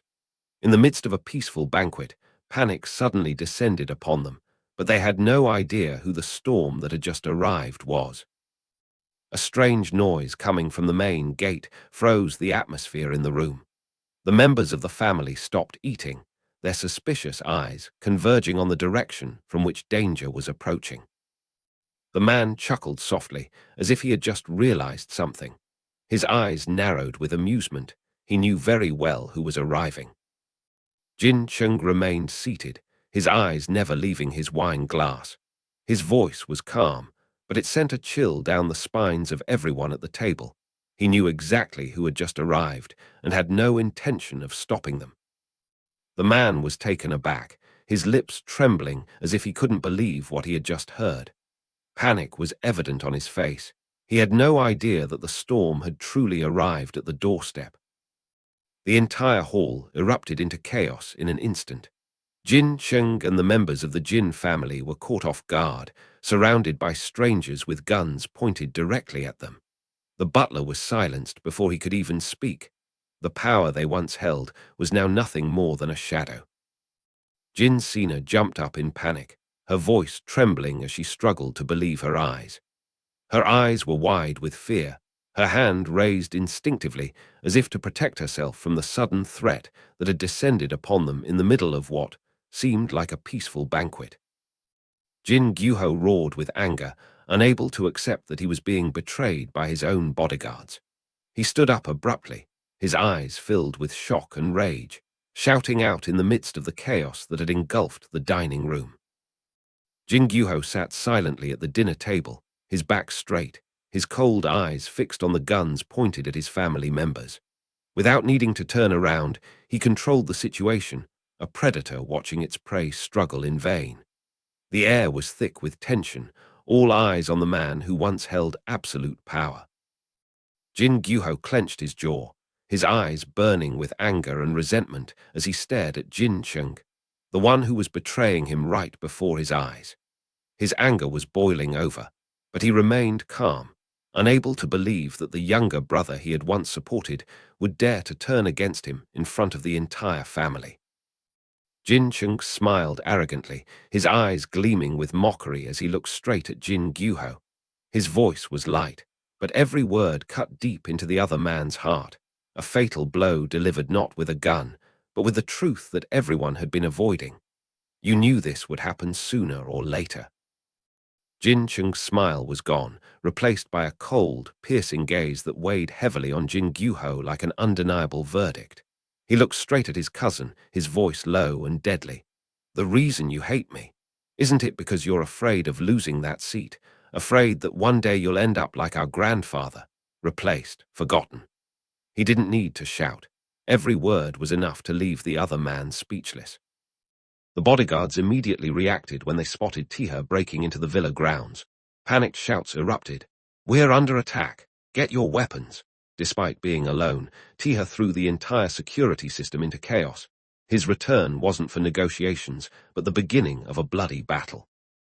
Jang Myung slammed his fist on the table, standing up abruptly with a tense and visibly shaken expression. He shouted into the growing chaos, "Jin Chung, have you gone mad?" Jin Chung's presence was like a knife stabbing into the trust and power they had built over the years. The room was filled with cries of panic. One of the high-ranking members, Choi Di-hyun, jumped up, unable to believe his eyes as Jin Chung had his men point guns at the dinner table. His voice trembled with anger and fear. "What are you doing, Jin Chung? How dare you point guns at people in this house?" No one expected the so-called family to fall apart so quickly. Jin Chung shrugged, feigning innocence with a bewildered expression, as if he were an outsider in the chaos. With an innocent gaze and a light tone, he said, "Me. I didn't do anything. But everyone knew it was his pretended naivety that made the atmosphere even more suffocating. In the chaos, Yu Yi-guk slammed the table and stood up, shouting furiously, "Are you kidding me, you bastard?" Next to him, Han Du-yan also lost his composure, yelling at the armed men, "Are you crazy? Put your guns down." 2 generations, 2 states of panic, but sharing the same fear, they all understood that this power game had gone too far. Kwan Yura turned her head, giving Moon Yeomin a cold, suspicious stare. In the midst of the conflict and gunfire, she cut straight to the question. "Moon Yeomin, are you siding with Jin Chung?" This inquiry was enough to expose the wavering loyalty at the hypocritical dinner table. Moon Yeomin bowed his head, his calm and resolute voice saying, "I'm sorry, young lady." As a close bodyguard to Jin Juhi, the eldest daughter, he chose to betray his master. In this moment, his loyalty was no longer with the Jin family, but with the one who truly held the power of life and death, Jin Chung.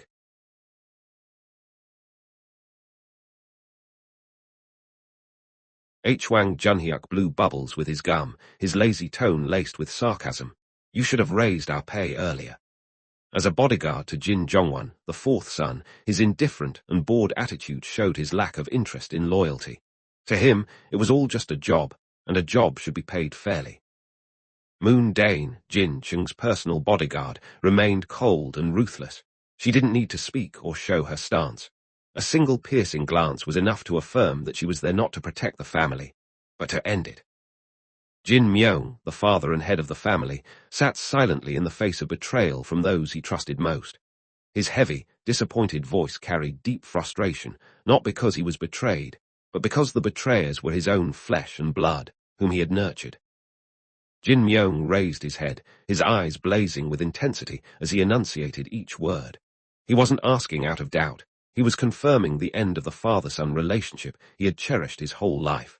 Betrayal was no longer a hypothesis, it was a knife to the throat. The mention of Baek Junsu's name plunged the room into silence. Jin Myung didn't need to turn around to know the grey-haired old man was standing there. The man, once his right hand, now appeared behind him like the final confirmation of the betrayal. Baek Junsu's cold, steel-like eyes and calm voice filled the turbulent room. "I'm not protecting the chairman," he declared, each word heavy as a blow to the remaining fragile trust. "I'm protecting Chungu. Not a person, but an ideal. Not blood, but the values that built this empire." Jin Jae-song shouted, slamming his hand on the chair, his enraged eyes scanning the betrayers. "Snap out of it, you bastards. Do you think you're living in the Joseon era?" His anger burst forth in sharp questions. "Do you think you'll be given power in Chungu this way?" In an instant, the once arrogant man was left with nothing but despair and panic. Jin Jae-song panicked, shouting, "Committee," as a cold gun barrel pressed against his forehead. In that brief moment, power, schemes, and status all vanished, leaving only pure fear in the desperate eyes of a man plummeting from glory. A shrill scream filled the room as Haejeong Junhyuk coldly pulled the trigger. The bullet pierced the air, blood splattering everywhere. Jin Jongwon froze, collapsing in the chaos. A smirk still lingered on Junhyuk's lips, as if this was just a small part of the cold-blooded negotiation he had planned long ago.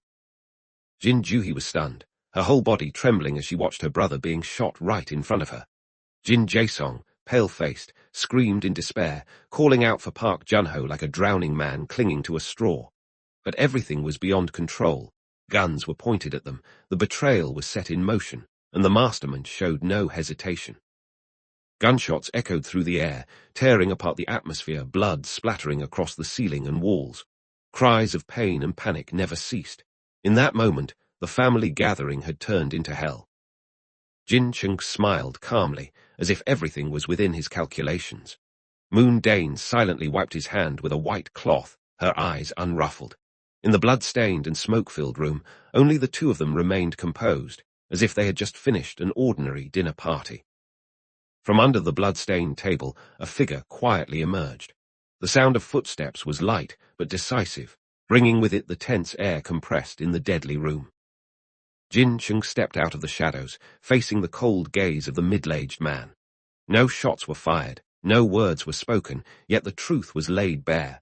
The man had always known, he just couldn't stop today's arrival. Park Jun-ho silently took back the gun from Jin Chung. As Jin Chung casually recounted the family tragedy like a form of entertainment, a faint smile appeared on his lips, revealing a hint of mockery. Every word he spoke stripped away the mask of morality the family had worn, exposing the rot beneath their lavish parties. Jin Yijun gritted his teeth, his angry eyes blazing, finally voicing the words he had buried for years. He had always sensed that Jin Chung was behind every misfortune, and that's why he had tried to keep his distance. But now, with the truth revealed, regret and hatred mingled in the wrinkles on his face.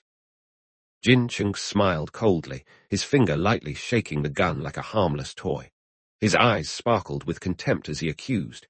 It was Jin Yijun who had ordered the murder of his grandfather and brother. In the tension-filled room, those words cut like a knife into the family's past.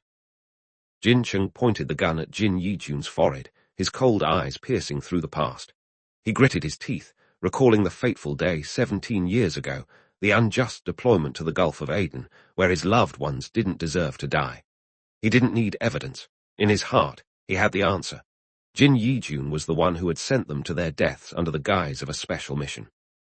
Jin Yijun screamed, the gun pressed against his forehead like a desperate man, his face distorted by ambition and fear. He didn't deny it, nor did he repent. To him, it was all just a game of power. If Chairman Sunyeok had left the position to his son, then people like him would never have had a standing.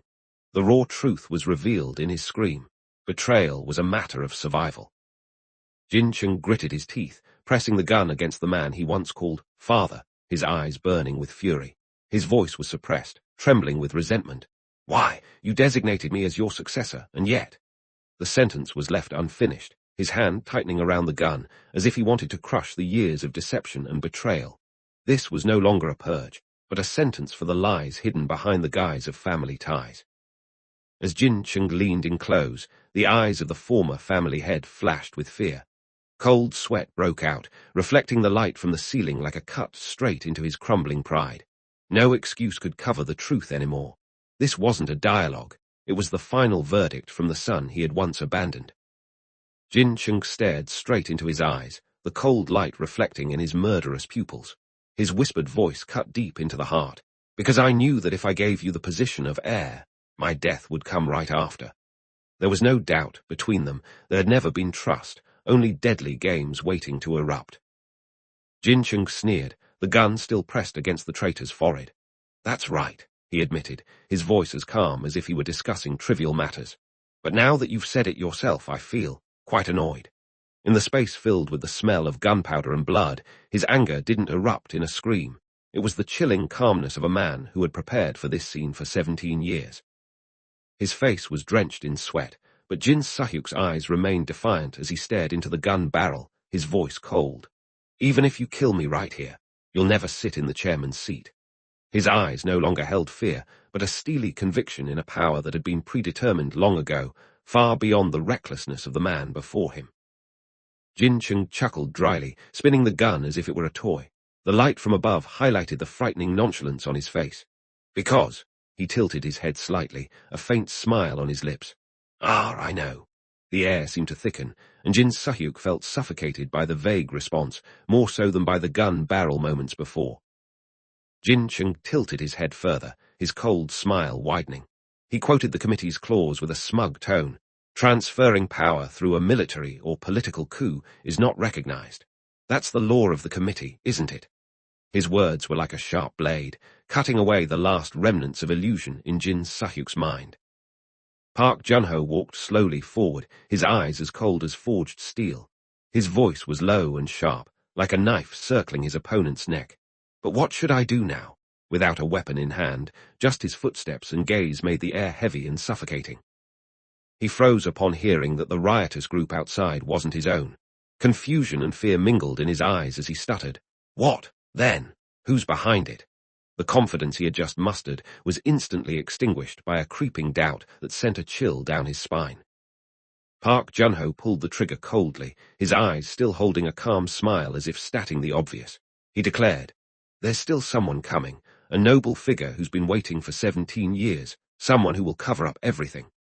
A single shot ended it all, blood splattering everywhere, marking the end for the one who dared challenge his power. A man charged forward amidst the gunfire, shouting in anger, gripping his gun and firing repeatedly. His eyes blazed with fury, his screams tearing through the air as if avenging a fallen comrade. This was no longer a mission, it was a purge. The man who had charged forward now lay mortally wounded. The blade had sliced across his body, blood splattering under the cold blue light. His face contorted in pain, the gun slipped from his hand, and his legs buckled. His teammates behind him continued to charge forward, but the price of their recklessness was clear, a life buried in the midst of a merciless massacre. The assassin wasn't armed with a gun, but every step he took sent shockwaves through the formation. One man had already fallen, blood soaking the grass. Amidst the chaotic screams, the bodyguards hastily closed in, the lights casting a shadow of a man flipping through the air like a wild beast. Despite lacking long-range weapons, his aura of violence sent everyone into a panic. The main force of the Chungu group was its security team, comprising elite individuals with abilities at least equivalent to those of a CEO. The bodyguards serving the family directly played a crucial role in maintaining power and internal order. In the scene, a figure rushed toward the front line, their cold gaze reflecting an unshakable determination. A towering man with a shaved head stood amidst the grey sky, his gaze cold and confident. The combat device on his finger glowed blue, as if he were ready to plunge into a deadly battle. In his mind, there was only one thought: they're just a group slightly stronger than that guy years ago. As if the past meant nothing compared to the storm he was about to unleash. In a heart-stopping moment on the courtyard floor, all Chungu bodyguards aimed their guns at a single target. But in an instant, a green light flashed, accompanied by the sound of rushing wind. The protagonist, with extraordinary agility, had vanished from his original position. Surprise spread across the faces of those surrounding him. They were too slow to react, left with only footprints and a stunned, echoing in the tense air. A swift massacre was about to begin. With a cold gaze and unwavering determination, the young man with blue-tinged black hair charged forward like a gust of wind. "Then there's no problem," he declared resolutely, as if ending all hesitation. He didn't need a gun, just his will and speed, and in that moment no one dared stand in his way. This was the beginning of an overwhelmingly one-sided battle. He moved too fast for the naked eye to follow. His path was a blur of white, weaving through the rain of bullets. The sounds of gunfire intertwined with the whistling wind, creating a chaotic scene, yet within that chaos lay an unstoppable force. He appeared behind his opponent like a shadow, his movements decisive and cold. The strike released a burst of blue energy like thunder, sending his opponent flying before they could react. His eyes were icy, unwavering, a testament to his mastery and the killing intent honed through countless battles. One of Chungu's men panicked, shouting, "No, don't shoot!" His voice trembled as he realized his teammate was being held hostage by the intruder. The gunman in front, still tense and unaware of the situation, kept his gun trained on both. The air was taut, ready to snap at the slightest misstep. Ignoring the warning, one of them pulled the trigger. The bullets flew toward their target, but the intruder swiftly turned, using the hostage as a shield. A shot hit the hostage's back, causing him to scream in pain as blood splattered. Amidst the chaos, the attacker remained calm, turning to deliver a powerful kick that sent the shooter flying, leaving the team stunned and frightened. A soldier attempted to fire again, but was struck down before he could pull the trigger. His eyes rolled back, his body thrown backward by an immense force, the gun slipping from his hand, and his gun-holding arm severed, blood gushing out. Horror was etched on his face. He hadn't reacted in time, hadn't understood what was happening. The young man darted away like a whirlwind, his figure almost becoming a shadow in the night. Each swing of his blade was a flash of light, blood splattering everywhere. The 6 surrounding bodyguards were taken down in an instant. His eyes were icy, his body moving like lightning, leaving behind only fallen bodies and an air thick with the stench of blood. A ruthless, precise, and unhesitating massacre. 2 bodyguards panicked, turning around in horror at the carnage before them. One stuttered, "Evacuate the chairman first." The other immediately responded, "Yes." Without hesitation, they turned to flee in chaos, knowing that if they were a second late, the consequences would be irreparable. The battlefield had lost control. Amidst the darkness, a cold light flashed as the young man swung his sword in a gleaming arc. The powerful motion created a crescent-shaped slash that tore through the air, making the ground seem to tremble. His face was as cold as ice, unwavering, his eyes fixed on the target ahead. eliminating all who stood in his way. One of the bodyguards, turning to flee, was suddenly pierced from behind by a cold blade. The sound of metal clashing rang out, sparks flying from the impact. He widened his eyes, unable to scream, his body freezing, his hands instinctively clutching his chest, his terrified gaze gradually fading into numbness. The strike was swift, decisive, leaving no room for hesitation. The man wearing sunglasses coldly took a drag on his cigarette, the reflection on the lenses masking his sharp eyes. He gritted his teeth, his voice filled with disdain and anger. "What are you people doing, you idiots? Can't you handle it quietly? Now they're all pouring in." The air around him seemed to thicken, revealing that he was more than just a bystander. The three heads of Chunggu security appeared simultaneously. Kim Il-seok sneered in disdain, mocking his subordinates for their incompetence. Kim Cheolsu clenched his fist coldly, ready to act. Yang Chulho drew his gun, his eyes narrowing in suspicion as he saw the chaos was caused by a single person. The air grew suffocating. In the blink of an eye, 2 Chunggu agents fell in a pool of blood. The young man moved like a whirlwind, his eyes cold, his blood-stained sword never slowing. Each move was a killing blow. This wasn't a fight, it was an execution. While others were still jeering, one of the 3 heads of Chunggu security stepped forward coldly to the front line. No orders were needed, no discussion, just a personal decision to end it all. Despite having taken down numerous bodyguards, a sudden pain hit him, making him clench his teeth in endurance. His body began to react, but his gaze remained unwavering. The old wound tore open again, blood soaking through his clothes, a searing pain like fire, but he merely furrowed his brow, his back still straight, his hand still gripping the hilt of his dagger tightly. The battle was far from over. Just as he turned, a massive fist like a sledgehammer came crashing down, the wind whipping past his ear, his reflexes acting swiftly, but his eyes still shone bright. He knew his true opponent had just entered the fray. He charged forward like a living bullet, crushing the ground beneath his feet, the force of his attack surging like a torrent. This assault was not just about brute strength, but a true declaration of war. Struggling to get back to his feet after the terrifying collision, he clenched the hilt of his dagger, his eyes cold and unyielding, despite the blood still seeping from his side. His fighting spirit remained unwavering.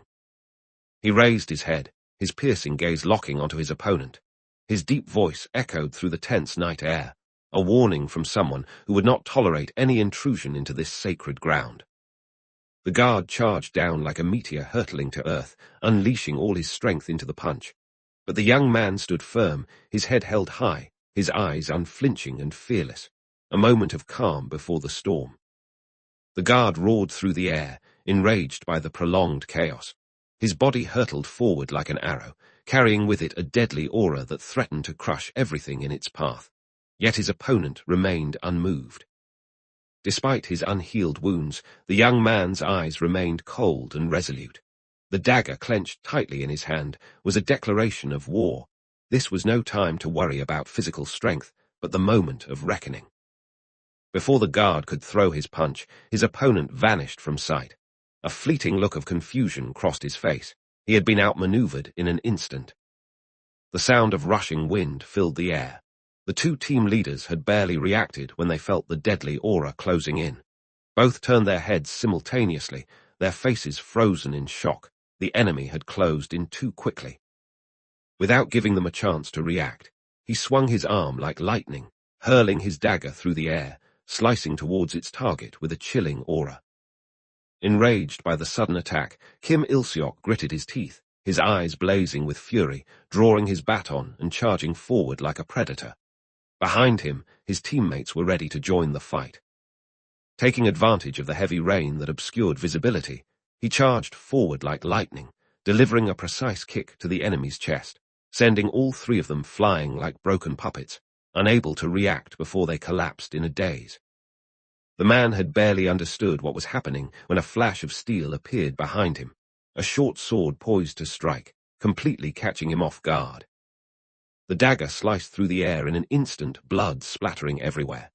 The young man's face remained expressionless, his eyes as cold as the blade in his hand, a fatal strike, with no unnecessary motion.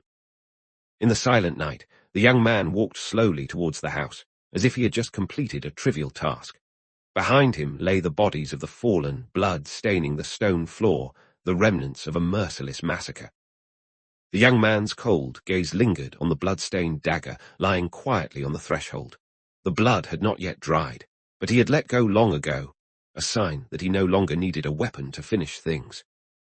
The young man bent down to pick up the blood-soaked dagger, as if reclaiming a lost memory. His shadow stretched out across the threshold, carrying with it the stillness before the storm that awaited behind the door. The young man stood still in the courtyard, the moonlight reflecting off the blood-stained blade. Later than I expected, he thought to himself, then his cold gaze swept around. This silence is too unusual. The air seemed to freeze, signaling the approach of an impending storm. He stood motionless before the closed door. All traces had been erased, leaving only a chilling question echoing in his mind. How did they escape without him noticing? He slipped inside quietly, his eyes scanning the darkness swiftly. The dagger in his hand was clenched tightly, a clear sign. This time he had not come to talk. Blood still fresh, bodies scattered throughout the room. He stepped inside, dual daggers in hand, and a nonchalant voice echoed from within. "Oh, you're here." As if the massacre was just a routine reception. In the room filled with the stench of blood, he sat with one leg crossed over the other, as if he had just finished a dinner party. The gun still rested on his thigh, a faint smile on his lips. "Tough on you, take a break." The words were light, but the atmosphere was suffocatingly cold. In the room stained with blood, he stood frozen. His eyes remained cold, but his voice cracked out like a suppressed sigh. What the hell is going on here? It wasn't fear, it was because this wasn't part of the script he had prepared. Jin Jae-sung's lifeless body lay in a pool of blood, his eyes closed, still bearing a look of shock. No need to check, the man who once held immense power was now just a cold corpse. Jin Juhi's small body curled up in a pool of blood, her eyes tightly shut, her hand still raised as if protecting something. No breath, no hope, just an eerie silence. Jin Jongwon's forehead was smeared with blood, his eyes half closed, as if he couldn't believe what had happened. A sudden massacre, an unexpected end. Chairman Jin Gyuho, the man who once commanded an empire, now lay with his head tilted back, blood flowing from his forehead down to his tie. His eyes were wide open, as if unwilling to accept, as if he still wanted to say something, but it was too late. Darkness consumed his life in the blood-soaked, silent hall. As the members of the Jin family fell one by one in a chilling silence, Jin Chung, the eldest son of Chairman Jin Gyuho, suddenly appeared. With a cold expression, he mocked Taeha, the sole survivor, and hinted at the grudge from years ago. Taeha's eyes now revealed a mix of caution and suppressed anger. It seemed both knew the real battle was only just beginning. Jin Chung sneered, his sharp gaze sweeping over his opponent. His cold words hung in the air, unreserved. Power and challenge erupted in every sentence. Taeha stood still, his cold gaze piercing through the night. The wind rustled his hair, carrying with it the breath of defiance. He was ready to face any challenge, unwavering. Under the faint light of the night, Jin Chung stood tall, a confident smile on his lips. Under the cold light of the room, Jin Chung stood upright, his voice calm but sharp as a blade. "If you don't want to sit, stand and listen," he said coldly, his eyes never leaving his opponent. Blood stained the floor, the air thick with the stench of death. The dining table was still set, a glass of wine silently witnessing the tense atmosphere. "It won't take long," he concluded, his tone laced with an unavoidable threat. In the dim light of the room, Jin Chung stood tall, a mysterious smile on his lips as he gazed forward. "Do you remember 17 years ago?" he asked, his eyes cold and probing, as if digging into the past. His hand gripped his weapon tightly, continuing, "You were saved by the Italian mafia when you were about to die." His words echoed like a reminder, carrying the weight of history and unrevealed secrets. Under the faint light of the room, Jin Chung turned his back, his demeanor calm but resolute. The woman beside him spoke up, actually at that time, then hesitated. Darkness surrounded them, the air tense like the calm before a storm. "The helicopter is ready," she continued, her voice clear, signaling an impending turning point. In the dim light of the room, the woman with deep purple hair turned around, her worried eyes visible. "Let's go, this place is too dangerous," she urged, her voice hurried but firm. It seemed she sensed the threat lurking in the shadows. Under the dim light of the enclosed room, Jin Chung snapped irritably, his voice filled with frustration. Moon Dane, his loyal bodyguard, stood silently beside him, her sharp eyes never leaving her master. She knew Jin Chung's temper. Once he was angry, no one dared to interrupt. This tense conversation was just the beginning of the upcoming turmoil. Taeha stood in the silent room, the faint light reflecting off the two sharp blades in his hand. Blood stained the floor, the bodies of his enemies motionless, a sign of a perfect ambush. His eyes were cold, ready for the next step in his perilous journey. Taeha gazed straight ahead, his eyes as sharp as a knife, unshaken despite the blood still on his hands. Behind his refined exterior was a predator, always ready to strike down anyone who stood in his way. He knew that tonight was just the beginning of a more brutal battle. The female bodyguard froze, the unfamiliar voice sending a chill down her spine. "That voice," she muttered, her sharp eyes scanning the dark room. Beside her, Jin Chung frowned, responding with a questioning, "Ha!" his hand tightening, ready to face the looming danger. Taeha's hand clenched the sword tightly, his voice trembling. "The one who killed my family 17 years ago." His eyes blazed with hatred, the darkness around him merging with the rage ready to erupt. The moment of revenge had finally arrived. The armored warrior growled, "Damn it, this is infuriating," as he pressed his foot against the enemy pinned beneath him. The dim light in the narrow room reflected the tension, signaling an unresolved confrontation.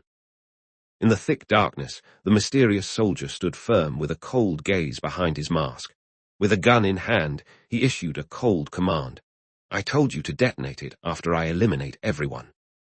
The dim light cast upon his stunned face, his eyes wide with surprise. "Jin Chung," his voice trembled, carrying doubt and pain. "Is that you?" Jin Chung stood silently beside the cold female bodyguard. Her eyes were as sharp as a knife, always on guard, while his figure exuded mystery and power. The silence between them was like a warning, preparing for an impending tense confrontation. Under the dim light, he adjusted his tie, a forced smile on his lips. "Good grief, what should I say?" His voice was filled with confusion, masking the underlying tension. An unexpected situation had arisen, forcing him to face a truth he was unprepared for. Under the cold light, his smile became menacing, his eyes gleaming with threat.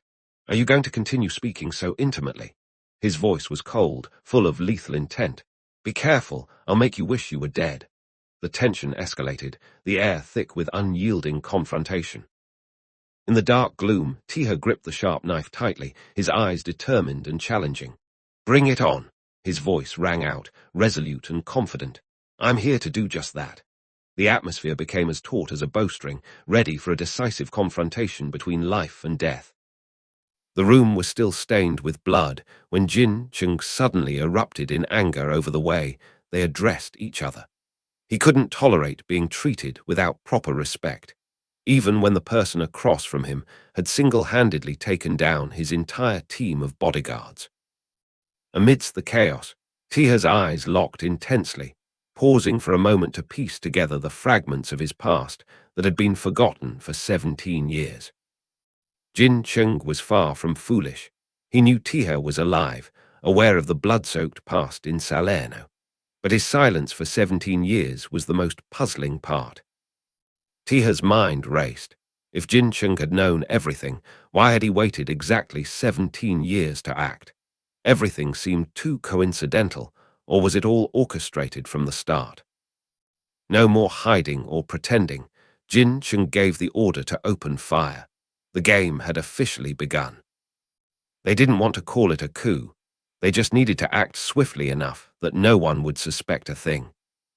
They fabricated a reason, claiming Taeha was the one who sparked the bloodshed, to legitimize their final move to take the chairman's seat.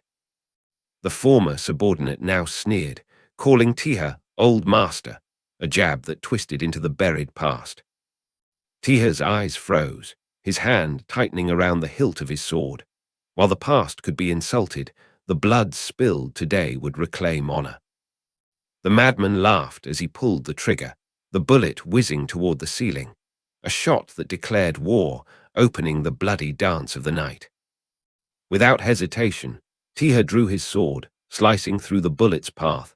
a reflex as sharp as a predator counterattacking with primal instinct. The sword struck the bullet, sparks flying as the sound pierced the air.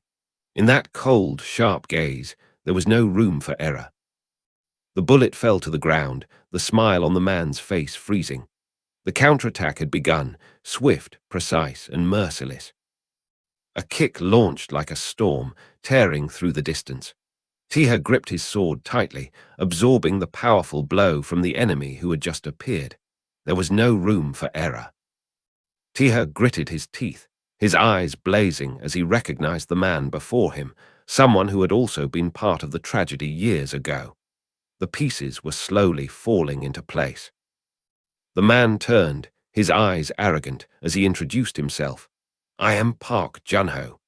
His greeting was not a gesture of goodwill, it was a signal to begin a battle to the death. Taeha sprang forward like an arrow released from a bow, the sound of his kick echoing like a declaration of war. He was ready to face his enemy. Taeha slid across the floor like a whirlwind, his sword slicing through the air, leaving a sharp trail of light. The first counterattack had begun. Bullets whizzed through the air as the opponent fired wildly, but Taeha glided like a ghost. One misstep would be fatal.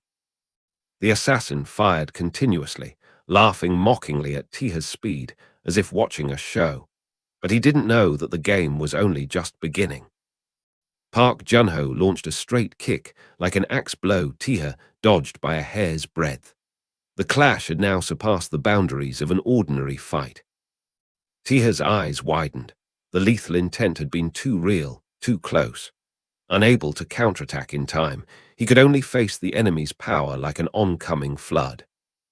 Park Junho smiled confidently, throwing a punch while taunting. "Is being flexible your secret?" In his eyes, the fight was only just beginning. Neither backed down. Park Junho charged with a sweeping kick, while Taeha raised his sword to block. Strength met speed, and the two clashed in a burst of explosive energy like lightning. Taeha gritted his teeth, enduring the relentless pressure, silently acknowledging that the elite warriors of Chenggu were unlike anyone else, as if they belonged to a completely different league. Taeha suffered a deep gash on his hip, something that would never have happened before. Normally, he could have taken down everyone in an instant, not giving them a chance to react. But this time, everything was different. Jin Chung smiled smugly, unaware that he was gradually letting his guard down. With security team leader Baek Junsu absent, this was a rare opportunity to turn the tables. Taeha's eyes sharpened like a blade, quickly analyzing the enemy's formation. If the woman was Moon Dane, then Jin Chung was left with only 3 bodyguards. But what about the 4 people in the meeting room? A sense of unease crept into his thoughts. Park Junho charged like a wild beast, his fists clenched, eyes blazing. Taeha turned, feeling the lethal intent closing in. The attack this time was not a warning, but a finishing blow. In that moment of deadly intent, Taeha's reflection appeared in the enemy's eyes, cold, unyielding. A formidable opponent, and a nightmare that they were about to face. Another figure swooped down from above like a sword slicing through the sky. A cold face hid behind a pair of glasses, the blade reflecting a determination to kill. The battle had officially spiraled out of control. The sword descended like a lightning strike, piercing straight through the opponent's chest. There was not a single unnecessary movement, not a hint of hesitation. The finishing blow of a professional assassin had been executed. After the swift and decisive strike, the assassin adjusted his glasses with a look of discomfort. Beside him, Park Junho clenched his fist. The game had only just begun. Blood seeped from his side, but Taeha's gaze remained unshaken. He gripped his sword tightly. The only opponent left stood before him. The assassin adjusted his glasses, calmly pointing out a weakness in combat, the light. But Park Junho just smiled confidently, his hand clenching into a fist. If it were that easy, I would have finished it already. Their opponent was Taeha, and he was not someone to be underestimated. The platinum-haired assassin bared his teeth in a smile, loading his gun with a challenging glint. How much would I get if I killed him? His voice rang out like a joke, but the barrel of the gun was not joking. The first bullet fired, followed by a series of merciless reflexes. Taeha dodged, firing back in response. There was no room for threats, only survival amidst the hail of bullets. One man collapsed in a pool of blood. Jin Chung and his female bodyguard watched from a distance, calmly analyzing. Shooting from afar, close combat when he gets close, it's chaotic, isn't it? The battle with Taeha was not just about strength, it was about overturning every old strategy. Jin Chung smiled sinisterly, his eyes full of confidence. They were trained from the start just to catch you. Your speed, world-class, enough to catch the attention of Interpol. But beneath his words lay a trap that had long been set. Taeha gripped the handle of his knife tightly, his face tense with anger. He had just heard a ruthless plan. The mastermind behind the scenes wanted to kill him with a bomb, but chose to stage a fight, just enough, to turn himself into a hero in the public eye. A drama constructed with blood and lies. Two figures faced off in the dim yellow light. Park Junho clenched his steel fist, taking deliberate steps forward like a hunting beast. But facing him was Taeha, his hands gripping a pair of knives, his eyes steadfast without a hint of hesitation. The tension was like the calm before a storm, waiting for a single move to erupt. No matter how fast Taeha was, he had now fallen within the sights of three guns. The sneering smile of the silver-haired assassin seemed to signal a ruthless checkmate. Taeha was cornered, where speed alone was not enough to survive. The cold assassin stepped forward, gun pointed at Taeha, speaking as if victory was already assured. "We just need to make sure you can't move." But Taeha's eyes remained unshaken. Beneath his calm exterior, the blade in his hand waited for the perfect moment to counterattack. The assassin roared, throwing a punch with all his might. His eyes were filled with a killing intent, determined to take down Taeha in one strike. Taeha's expression tensed, his eyes widened, his heart constricting in a moment of danger. He hadn't expected the assassin to be so reckless and launch a direct attack. But in the depths of his eyes, there was no fear, only the awakening of his fighting instincts. Jin Chung smiled enigmatically, his eyes half praising, half probing. "Well done, Taeha." The praise was laced with hidden meaning, as if everything was part of a plan that only he knew. Taeha had survived, but he had also stepped deeper into a game he couldn't escape. The wall crumbled under the punch like a storm. Taeha was no longer holding back. All calculations, all pretenses were shattered in this violent moment. This was no longer a mission, but a clear declaration of war from someone who was once hunted. Taeha recalled 4 years ago. A familiar voice echoed in his chaotic memories. A woman with cold eyes and sharp questioning. "Jin Taeha, what are you trying to do?" To her, Taeha's plan was absurd, but to Taeha at that time, it was the start of a path he couldn't turn back from. A horrific scene painted in blood, corpses nailed to the wall, the room drenched in red. The blonde man standing before this scene merely barked coldly. "I told you to deal with the traitor, not to create art." The punishment had far exceeded its target, revealing the loss of control among the assassins and the ruthless atmosphere surrounding the organization. The bloody scene was too much for them to bear. The brown-haired woman cursed under her breath and vomited a glittering rainbow, a humorously sarcastic reaction. Those behind her couldn't hide their horror either. The interplay between violence and dark comedy left the audience both chilled and forcing an awkward laugh. A voice from behind spoke up, filled with resignation. "How many times has this happened?" Before them lay a blood-soaked scene, with traces of violence on the chairs and carpet. "You could have handled it quietly, at your own pace."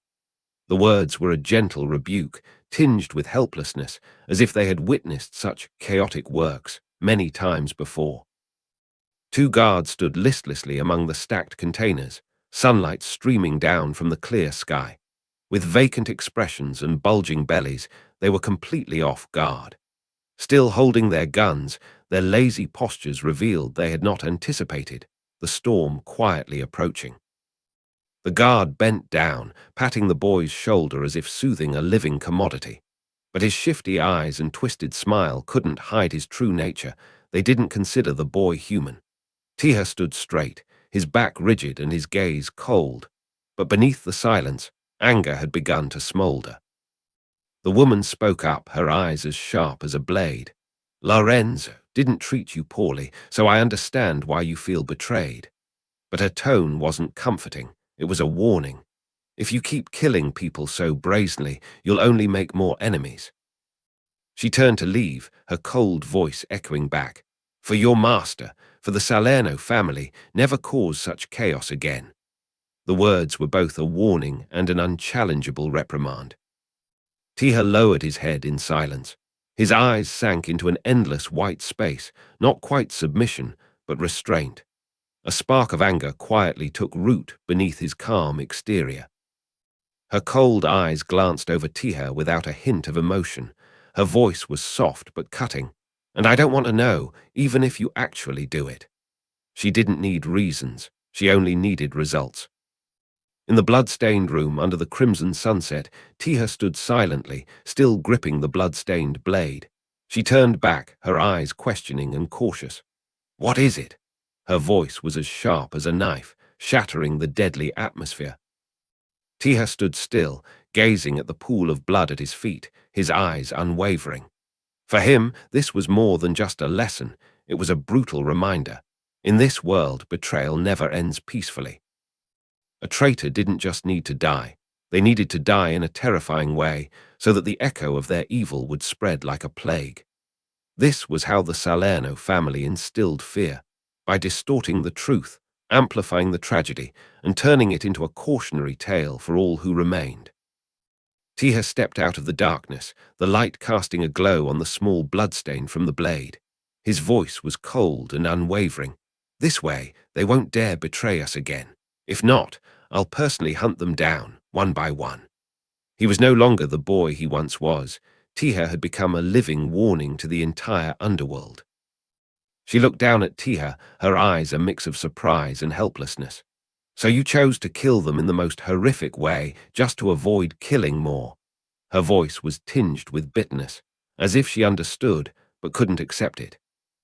The room seemed to sink into the gloomy atmosphere of a sacrificial ritual. 3 people stood in the only beam of light, while the surrounding corners were swallowed by darkness and blood-red shadows. Their gazes were cold and solemn, like those who had grown accustomed to such brutal scenes. Taeha stood motionless in the white light, his face calm and his eyes seemingly filled with contradictions.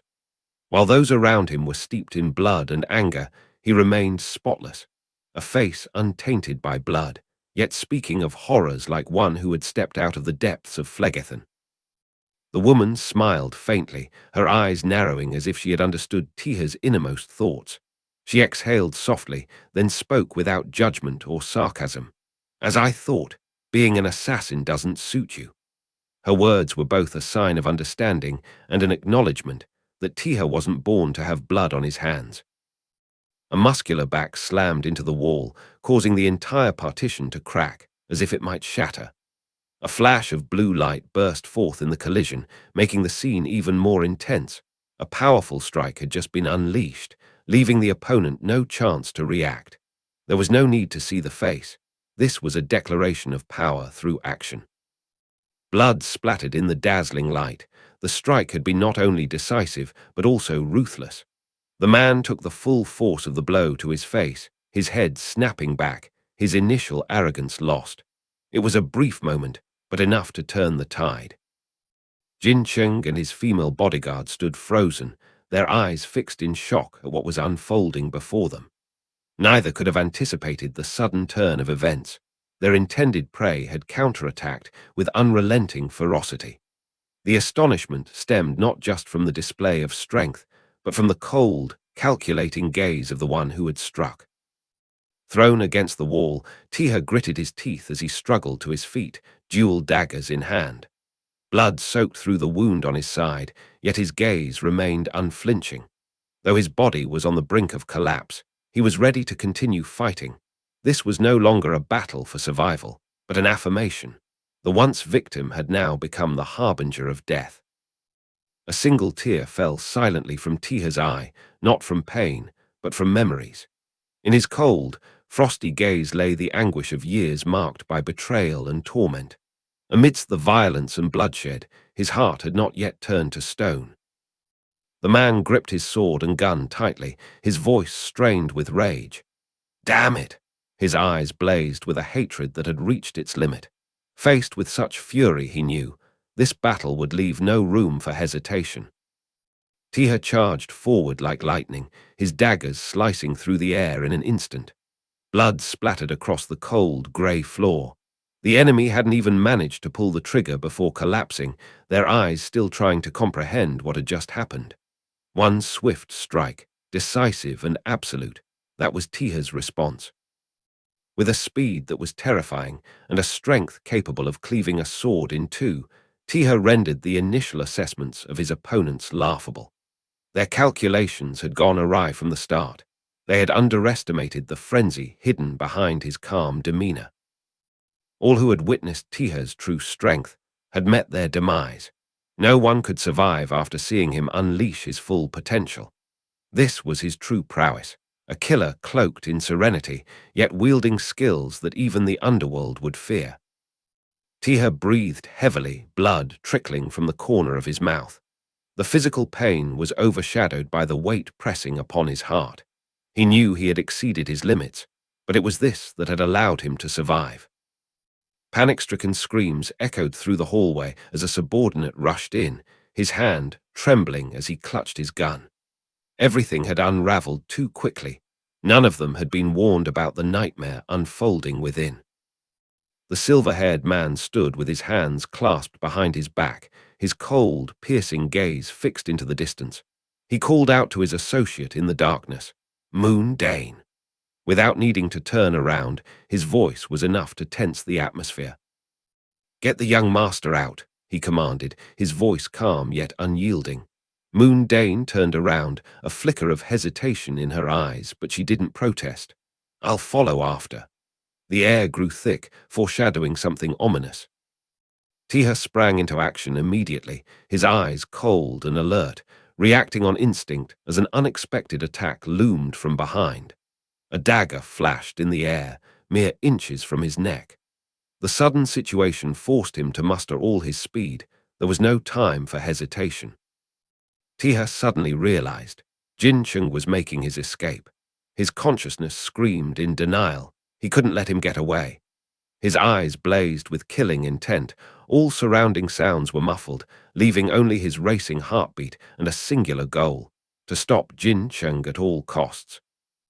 The female bodyguard froze for a moment upon hearing the scream echoing from behind. She quickly turned around, her eyes filled with alertness and concern. No need to ask, she understood. Something beyond their plan had occurred, and the man named Taeha had lost his composure.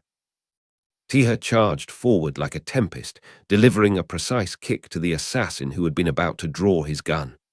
The man's body was flung back, crashing to the floor along with his gun. Everything happened in a flash. No time to defend, no chance to retaliate. Jin Chung reacted with surprise upon hearing the noise or sensing something amiss. The tense expression and the light from behind highlighted the escalating situation, indicating that Jin Chung had begun to sense danger closing in. Taeha roared with anger, "Where do you think you're going? I'm still here." A strong declaration, not just a reaction, but a statement refusing to be underestimated or left behind. His cold gaze and resolute expression erupted in a decisive moment of the battle. The door swung open, a calm voice resonating through the blood-stained room. "Long time no see, young Master Taeha." Taeha gnashed his teeth, blood still fresh at the corner of his mouth, his eyes blazing with extreme anger. "Beak Junsu." Taeha shouted in despair and indignation, his daggers raised high, charging straight at the one who blocked his path. "Get out now." Taeha's ultimate technique was stopped in an instant by just 2 fingers. Shock was evident in his eyes. Beak Junsu smiled with a hint of killing intent, his hand still gripping Taeha's dual daggers as if they were child's play. With a cold and appreciative gaze, he said, "You've grown up. I, Beak Junsu, officially acknowledge you." Beak Junsu launched a sharp counterattack. The old man's arm seemed to turn into a shadow, piercing through Taeha's attack and sending him flying backward. Taeha hadn't reacted yet when the dagger was knocked out of his hand, blood splattering everywhere. On Beak Junsu's face was a cold smile, ruthless yet proud. Beak Junsu's strike not only sent Taeha flying, but also caused his body to violently shake from the inside. His ribcage felt like it was being crushed, his heartbeat pounding strongly and rapidly, creating a suffocating tension. The difference in strength between the two generations was frighteningly clear. Taeha spat out a mouthful of blood, his body unable to withstand the aftermath of Beak Junsu's strike. The pain tore through his chest, blood gushing out of his mouth as a living proof of his helplessness against a legend. Beak Junsu gripped the dagger tightly, his cold eyes flashing with a hint of pity. With a light twist of his hand, he broke the blade into pieces, as a definitive declaration that the battle was over. "However, this is the end," he said coldly, as if pronouncing a death sentence on Taeha. Beak Junsu's powerful kick landed on Taeha's abdomen, causing his body to bend in pain. Without any hesitation or mercy, only the absolute superiority of a seasoned killer over a young man still driven by a desire for revenge. The strike sealed the end of Taeha's last hope for resistance. Taeha's body rolled on the floor, blood staining the area as a testament to the brutal kick. Beak Junsu stood there, calm as if everything was predetermined. No words were needed. His cold gaze was enough to plunge the surroundings into a deadly silence. A one-sided battle was nearing its end. Beak Junsu paused, his eyes narrowing in confusion as he noticed a tear in his sleeve. Although it was just a small cut, it was enough to make the man who had declared the battle is over take a second look. A flash of surprise, and perhaps admiration, crossed his eyes. Beak Junsu stepped forward, coldly calling out, "Get up, Haejeong Junhyuk, I know you're still alive." There was no pity or hesitation in his eyes, only contempt for someone trying to play dead in front of him.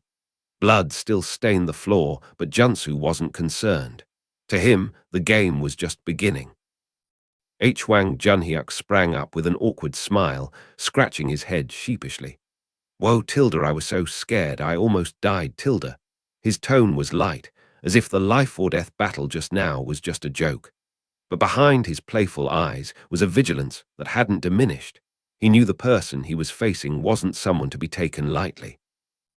Beak Junsu turned his back and walked away, his calm voice echoing down the blood-stained hallway. "This place is about to blow. Get Moon Yeongmin out." Without looking back, he gave the order as if everything was under his control, no longer just a killer, but the one deciding the outcome. Taeha was thrown to the floor like a discarded object, lying motionless in the vast room. The angry gaze was gone, replaced by distant screams and an encroaching cold silence that was gradually swallowing all sound. Beak Junsu walked slowly into the night, the wind from the helicopter's rotors swirling his clothes. Without looking back or showing any attachment, the man had concluded a purge. On the quiet helicopter cabin, Jin Chung sat comfortably as if nothing had happened. He asked briefly, and Beak Junsu responded decisively, a cold-blooded man leaving no trail, ready to erase everything once they took off. Jin Chung urged hastily, his face excited, as if he had just escaped a thrilling game. Beak Junsu remained calm, ordering the helicopter to take off with a voice that didn't waver. The aircraft began to shake, carrying the two men behind the bloodshed away from the scene. Beak Junsu calmly put on his headphones, his eyes still cold as usual. With a simple command, he ordered the cabin door to be closed, as if he was afraid of dust, not the crimes behind.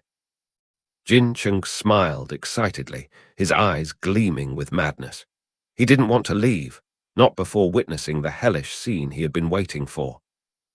The helicopter began to take off, its rotors swirling in the night. The door still open, Jin Chung stood still, gazing down at the ground, a place that was about to turn to ashes. Jin Chung stood leaning against the helicopter's doorframe, his tie fluttering in the wind.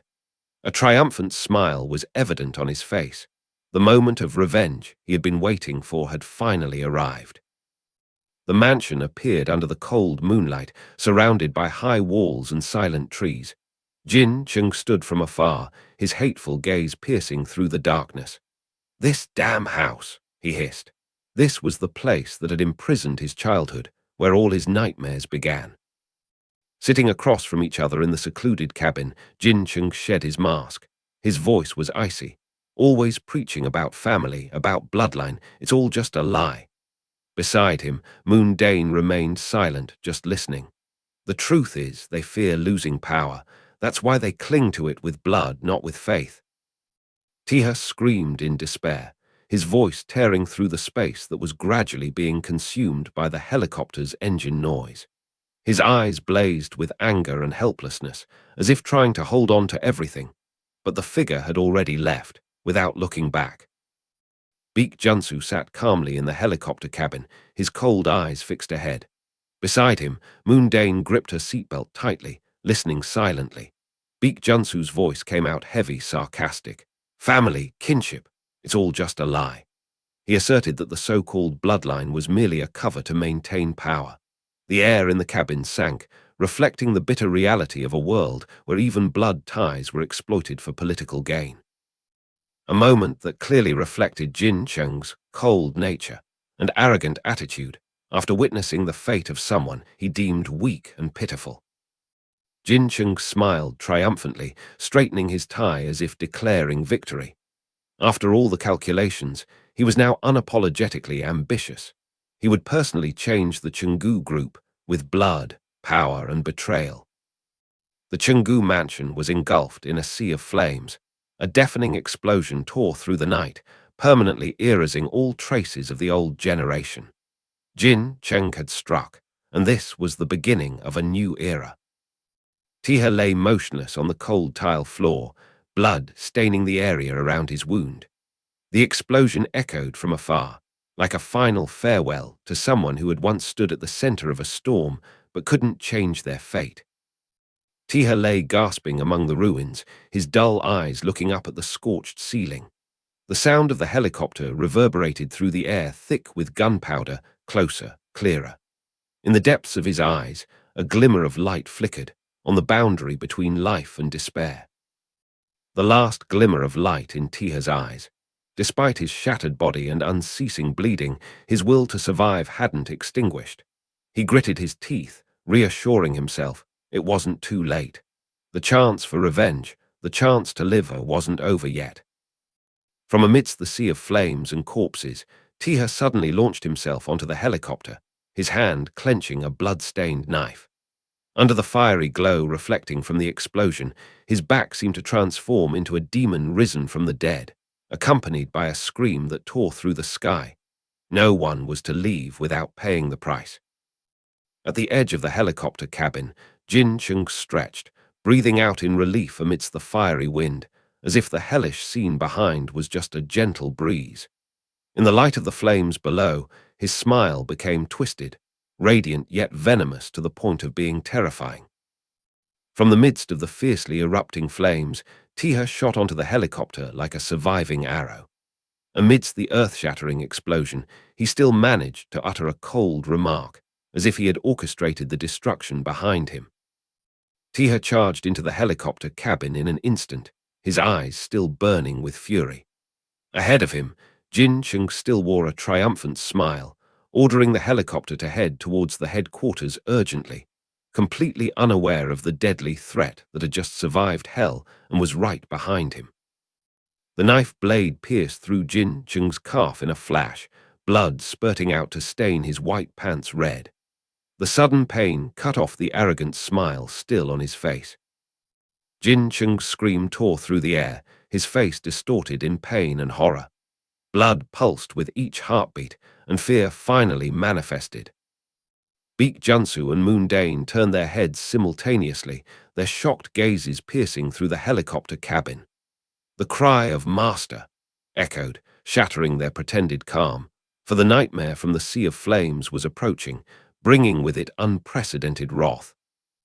Taeha rose from the brink of death, his blood-stained hand clenching a dagger that stabbed straight into Jin Chung's thigh.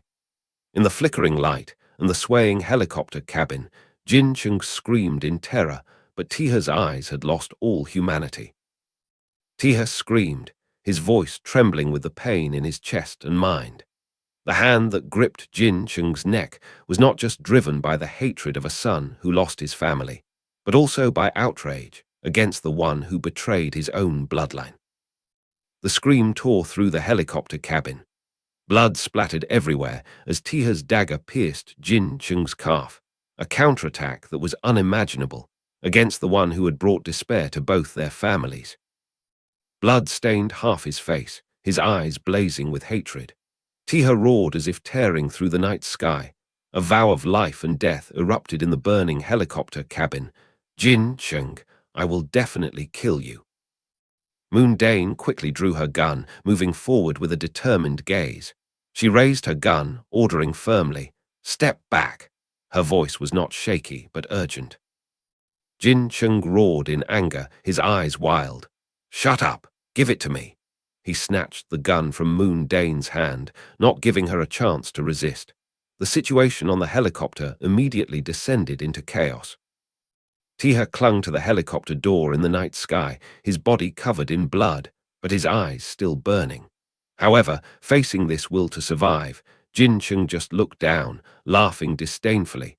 "You think you're the protagonist of this story?" As if everything that was happening was within his control. Jin Chung didn't need to hide his arrogance anymore. He aimed the gun straight at Taeha, who was clinging to the helicopter door, his eyes blazing with madness. "Sorry, but you're not the protagonist," he roared, pulling the trigger without hesitation. "I am the protagonist here, you wretch." Each bullet was like a declaration to end the last hope of his challenger. Taeha, his body full of wounds, his shirt stained red with blood, fell freely through the air.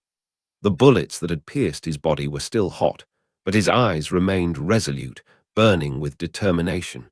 His hand clenched the dagger tightly. He didn't collapse, but was just preparing for a final counterattack. Despite gravity and the bleeding wounds, Taeha stretched his hand towards the helicopter that was moving away. Between the night sky and the howling wind, the dagger still clutched in his right hand. His eyes didn't look down into the abyss, but were fixed on the target in the sky. This was not the end. This was the final counterattack. The helicopter shook violently in the night sky as the sound of gunfire suddenly erupted from behind. In the cockpit, the pilot frantically sent a distress signal to Chunggu Hospital. But no one knew the real nightmare was still chasing from behind. Between the dark night sky, two helicopters rushed towards the city.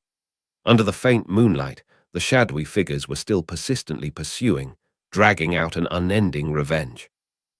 Taeha's body plunged downwards like a broken arrow, piercing through the forest canopy in the cold night. No one called out his name now, only the howling wind and the merciless gravity took him. The night wind howled through the dense trees in the quiet neighborhood. No one knew that a life was falling from the sky, bringing with it a silent scream and an unfinished tragedy. The blood-stained body crashed onto the roof edge, leaving a long smear of blood on the cold brick wall. A devastating blow had ended the frantic pursuit in the sky, but the will was not extinguished. Falling from the roof, Taeha's body crashed onto the car roof and rolled like a lifeless corpse on the cold concrete.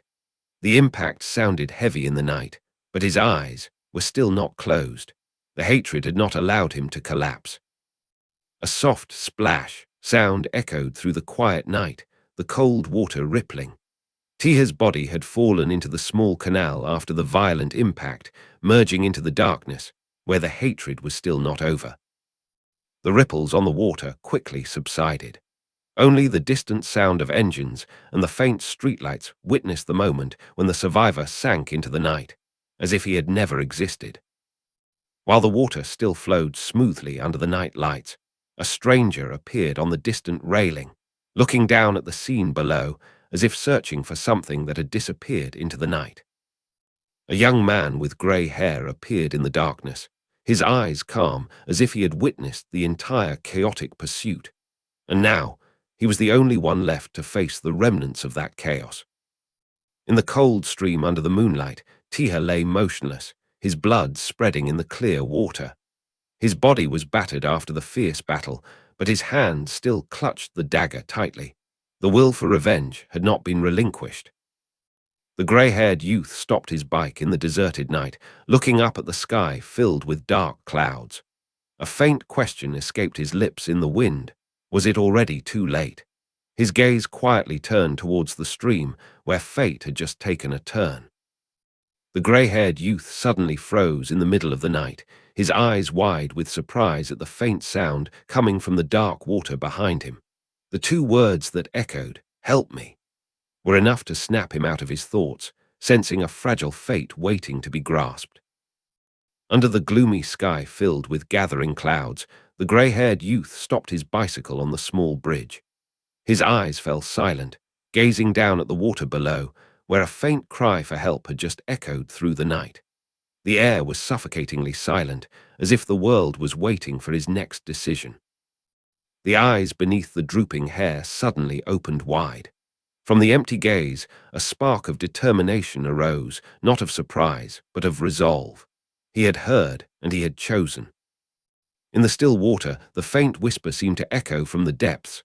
"Sa, Vi," a desperate cry on the brink of life and death, heard by no one except him. In the dark, cold water, Taeha's blood-stained body floated silently. His eyes opened slightly, his lips barely moving with a faint plea, "Save me," like a final cry for help in a long, desperate night. Although his body was numb and blood spread in the icy water, Taeha's eyes still burned with a flame of unyielding determination. He had not accepted defeat. In that weak breath, the final whisper was still a fierce longing to live. "Please, save me," as if affirming that this revenge was not yet over. An 11-minute recording played, the man's voice dripping with desperation as he repeatedly begged for help after failing the competency test for the third time. But just seconds later, the pleading turned to rage as he roared. "Do you know who I am? I'm Kim XX. Want me to drag you down with me?" The words sliced through the air like a cold blade, leaving a heavy echo in the listener's ears. A message followed immediately. "Did you hear it? How did it sound?" Before there was time to react, another message came. "I heard you're under police investigation." The other person simply replied, in silent acknowledgement. But the caller wasn't done. "Don't you think you owe me 200K? The chat bubble displayed. "Typing." The air seemed to freeze, signaling the storm had yet to truly begin. The other person replied coldly with just 2 words, "Only 30. The guy in front of the screen froze, his eyes wide in shock. He had already heard the recording beforehand. "What? You've already heard it?" He tried to deny it. "It's not election season, who would want that stuff?" But the other person remained unfazed, calmly responding.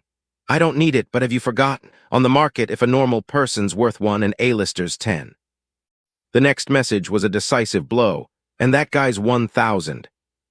The final reply left him stunned. "That person's worth 1,000 times more than an ordinary person." The blue light from the screen cast a tense, bitter expression on his face. He threw his head back and let out a dry laugh, as if everything had finally become clear. "Those Chenggu bastards, unbelievable." The walkie-talkie crackled in the silent space, and a voice came through the radio. "An incident just occurred at XX Tower in Jongno currently."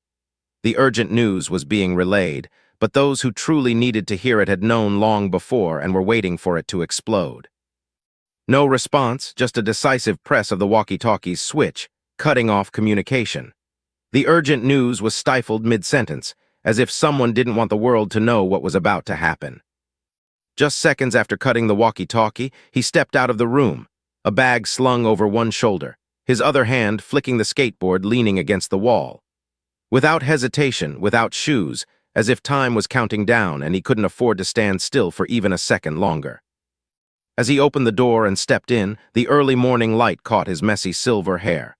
Before he could even take off his bag, his eyes quickly scanned the familiar kitchen as if checking for something. Everything was in its usual place, but the atmosphere was different, eerily silent and alerting. He walked into the quiet restaurant, where only the rhythmic chopping from the kitchen staff preparing for the morning could be heard. No one noticed his arrival, but his presence seemed to weigh down the entire room. The clock on the wall neared 7 a.m. Perhaps things were about to begin. The sound of chopping vegetables stopped, replaced by the familiar scolding of the woman in the kitchen. "Hey, want to be late for school, you little brat?" He didn't turn around, the skateboard still dangling behind him, indifferent as if the scolding was just background noise of a familiar morning. But today, things wouldn't be the same. He turned, his voice full of defiance. "Not happening. I'm skating to school." The skateboard was raised like a declaration, both rebellious and free. While everyone else hurried along with their routines, he chose to dive into the new day his own way, even though he knew today wasn't an ordinary day. The woman wasn't backing down, holding up a bowl of rice and shouting back, "Then eat first." But he was already blocking the doorway, angrily swinging the skateboard as if about to throw it down. "Eating now will make me late for sure. Are you kidding me?" The familiar argument between the two began again, but this time, beneath the back and forth, there was something different. His eyes narrowed, a cold glint flashing through the strands of hair falling over his forehead. A sudden thought crossed his mind, making his lips curl into a mocking smirk. "HMPH, this'll get messy if this place doesn't even have a single customer." A warning disguised as sarcasm, but beneath it was the simmering scent of gunpowder, just waiting for a spark to ignite. Three men walked in with knowing smiles, their provocative voices cutting through the quiet restaurant. "Who'd want to eat at a place with lousy soup?" Another chimed in, his tone arrogant as if the outcome was already decided. "You'd better just sell this place already." Their words were light but carried the weight of a boulder, and the threat began to seep through the steam of the still-hot soup.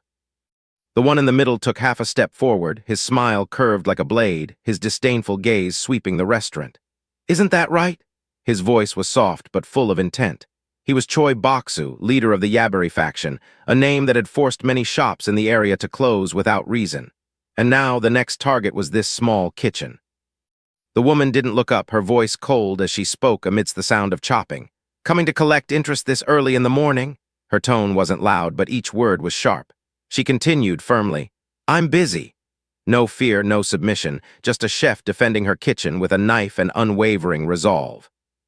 She didn't turn around, continuing to chop vegetables as if the men didn't exist. Her voice was soft but firm, "And you don't worry, just go to school." Then, succinct and commanding, "Let me handle this here."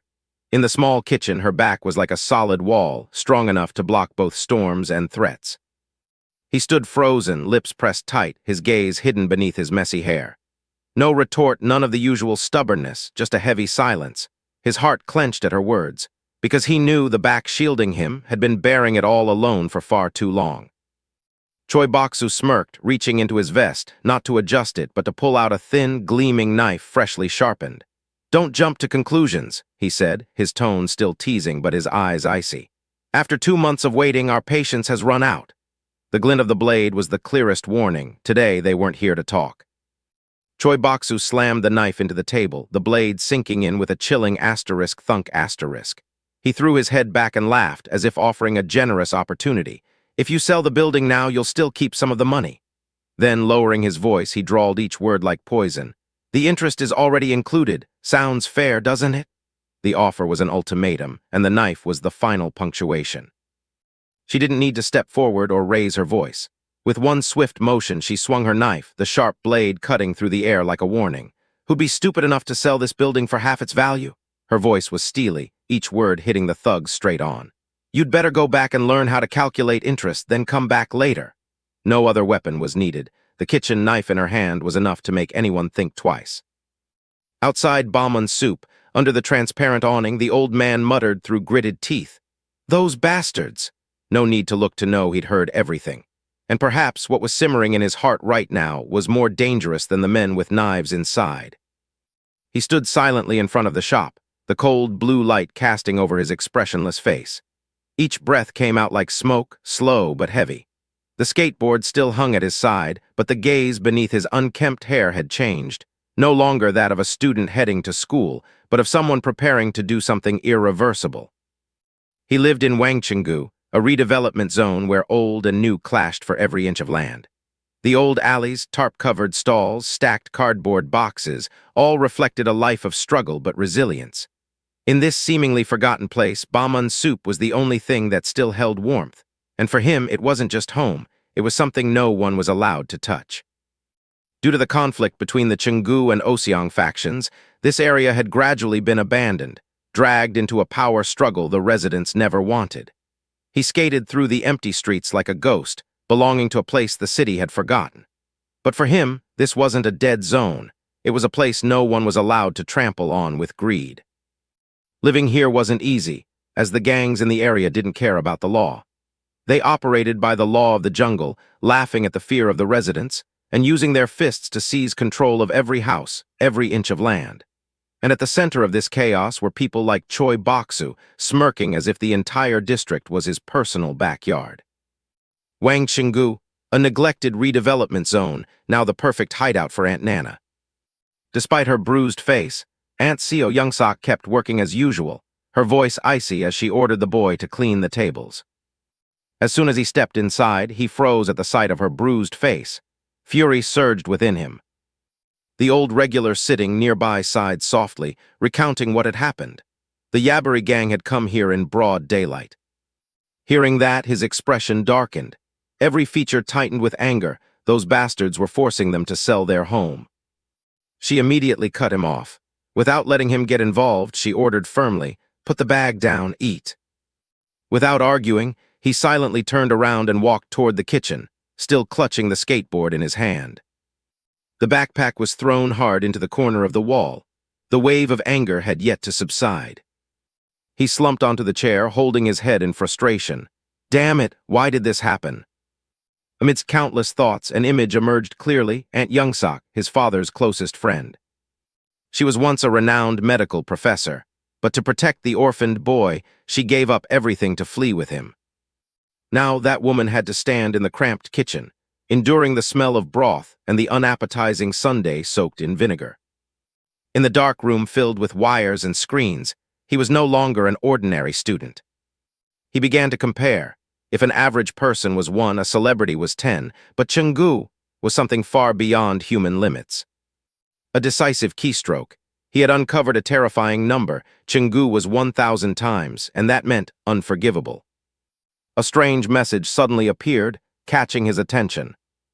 He was still focused on typing, unaware that another stalker had quietly sent shocking information.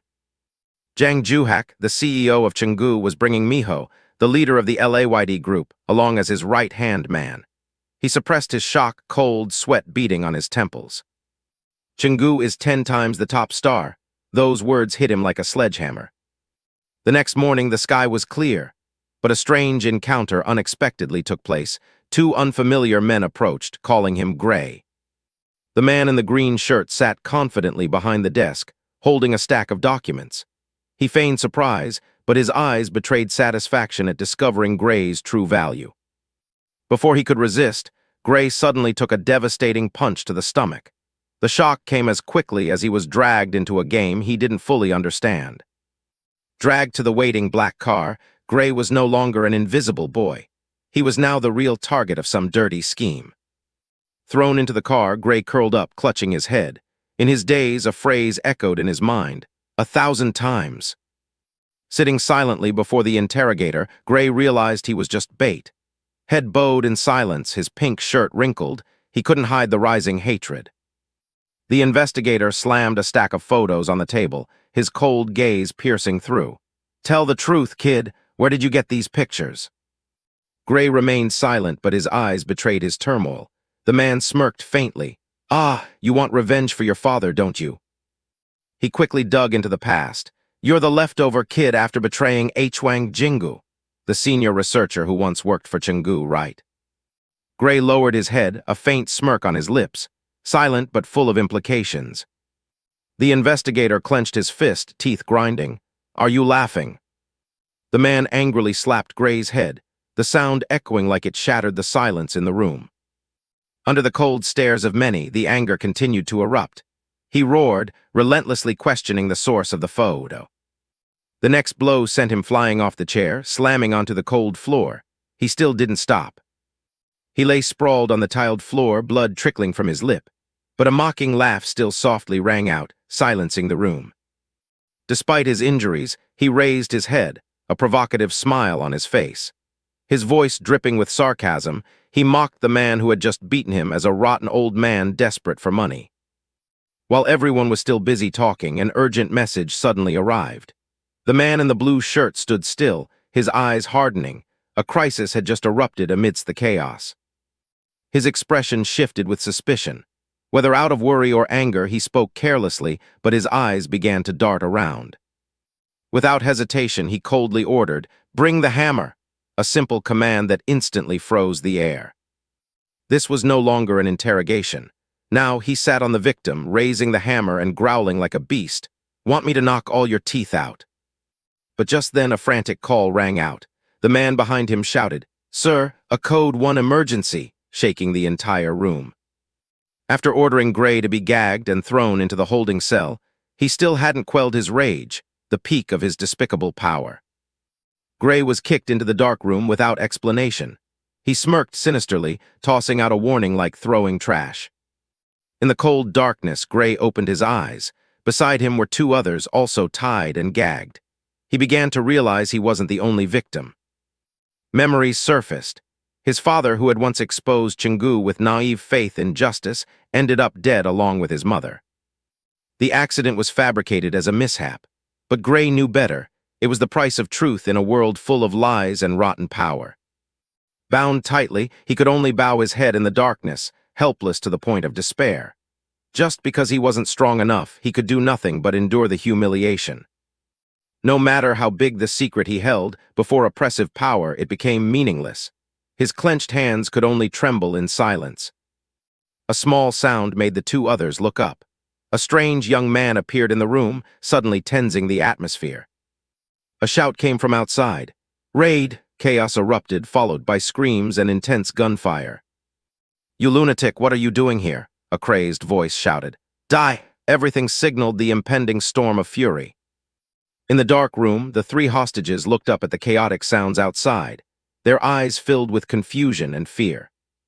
On high alert, the silver-haired young man opened his eyes wide, the fire in his gaze reflecting a hidden instinct awakening. A masked man stepped in, his demeanor cold.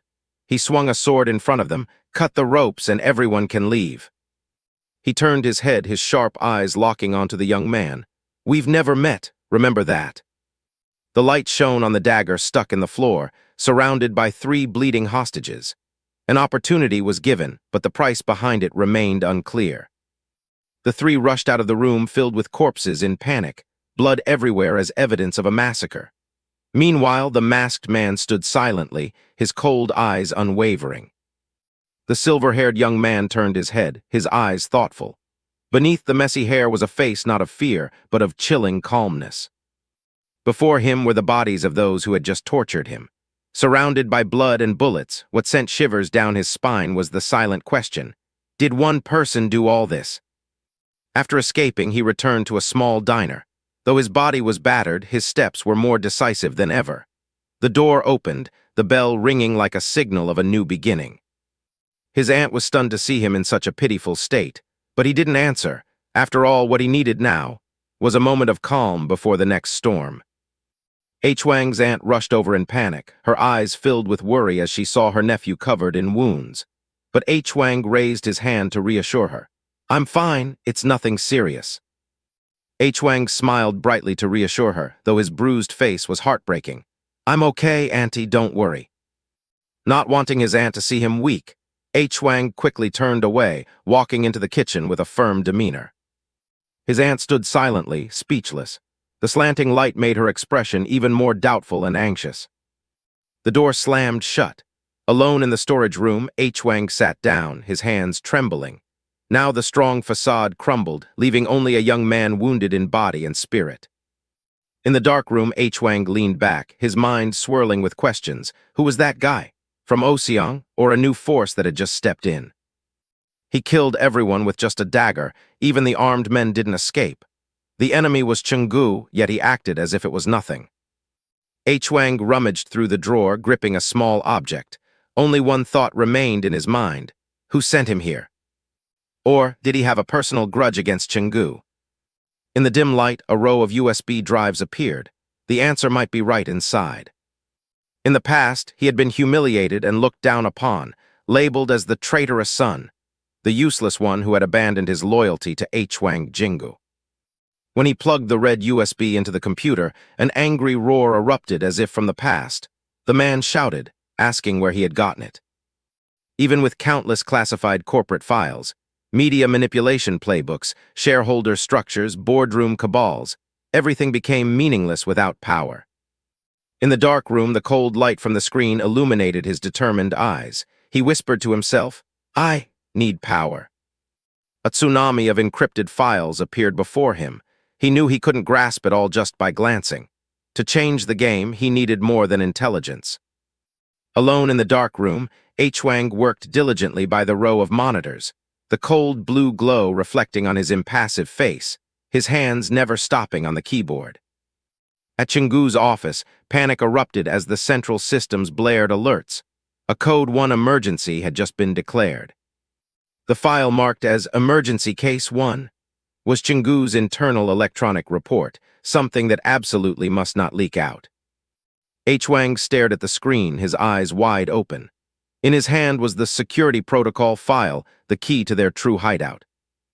Under the glow of dozens of screens, Haejeong discovered that when the company faced a crisis, the leaders would hold an emergency meeting at the safe bunker in Bukaksan, an area controlled by corporate satellite territories in Gangbuk. He sighed, letting go of the mouse. Despite digging through all the data, he still couldn't pinpoint the exact location of the executive meeting. "I don't even know who he is," he whispered, his trembling hand clutching the USB, his eyes filled with helplessness in the darkness. But then, he recalled an old saying, "If you're fighting against Jingu, you can't be a bad person." His doubt gradually turned into a fragile belief. Over the secure frequency, a voice urgently announced, a massacre had occurred at Safe House 13, Street 4 on the way to Bukaksan. Emergency units had been dispatched. The data reported that the crime scene was Jingu's classified residential compound. The extent of the damage was unclear, but Directive 9X had been activated. All information leaks must be prevented at any cost. After a series of dead-end data, a crucial clue suddenly appeared on the screen. He jumped to his feet, his heart racing as he finally found a trace. Without hesitation, he opened the rack and pulled the bicycle out of the dark corner, ready to act. The door swung open, and he wheeled the bike out of the diner, the streetlights casting a long shadow beneath the feet of someone who had decided not to stand still anymore. On the quiet road, the wheels spun urgently. He didn't know who the other person was, nor did he understand the reason for the chaos at AH Holdings. But one thing he knew for sure, staying still wouldn't change anything. The wind whistled past his ears as he clenched his teeth and sped up. Though the outcome was unclear, at least he was moving toward the truth. As he raced forward in a haze, he suddenly saw someone clinging to a helicopter in the night sky. Moments later, gunshots rang out. The person fell straight down, causing him to panic and pedal frantically toward the scene. At first glance, he thought the person surely wouldn't survive. But surprisingly, the person was still alive. A faint whisper for help echoed in the cold water. The man was covered in wounds, blood pooling around the dagger still tightly gripped in his hand. Though bleeding profusely, the man's eyes in the water still glimmered with life. He managed to whisper, "It's not over yet." The silver-haired boy stood frozen. In his eyes was clear astonishment. He hadn't expected the man to still be alive.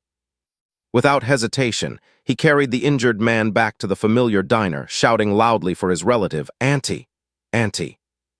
The woman who had just stepped out of the kitchen was shocked. "What's going on? Who is this?" He nearly burst into tears, screaming in desperation, "Please save him, please save him." At this moment, on the razor's edge between breathing and bleeding out, there was only one belief left, the hope to survive. Taeha woke up in the dim light, his skeptical eyes meeting the stranger before him, the one who had risked everything to save him. The man introduced himself as Gray, the ghost in Jingu's machine, the one all clues ultimately led back to. Gray looked straight at Taeha, his eyes burning with ice-cold certainty, and spoke words heavy with the weight of prophecies fulfilled. "You're the one I've been waiting for all this time."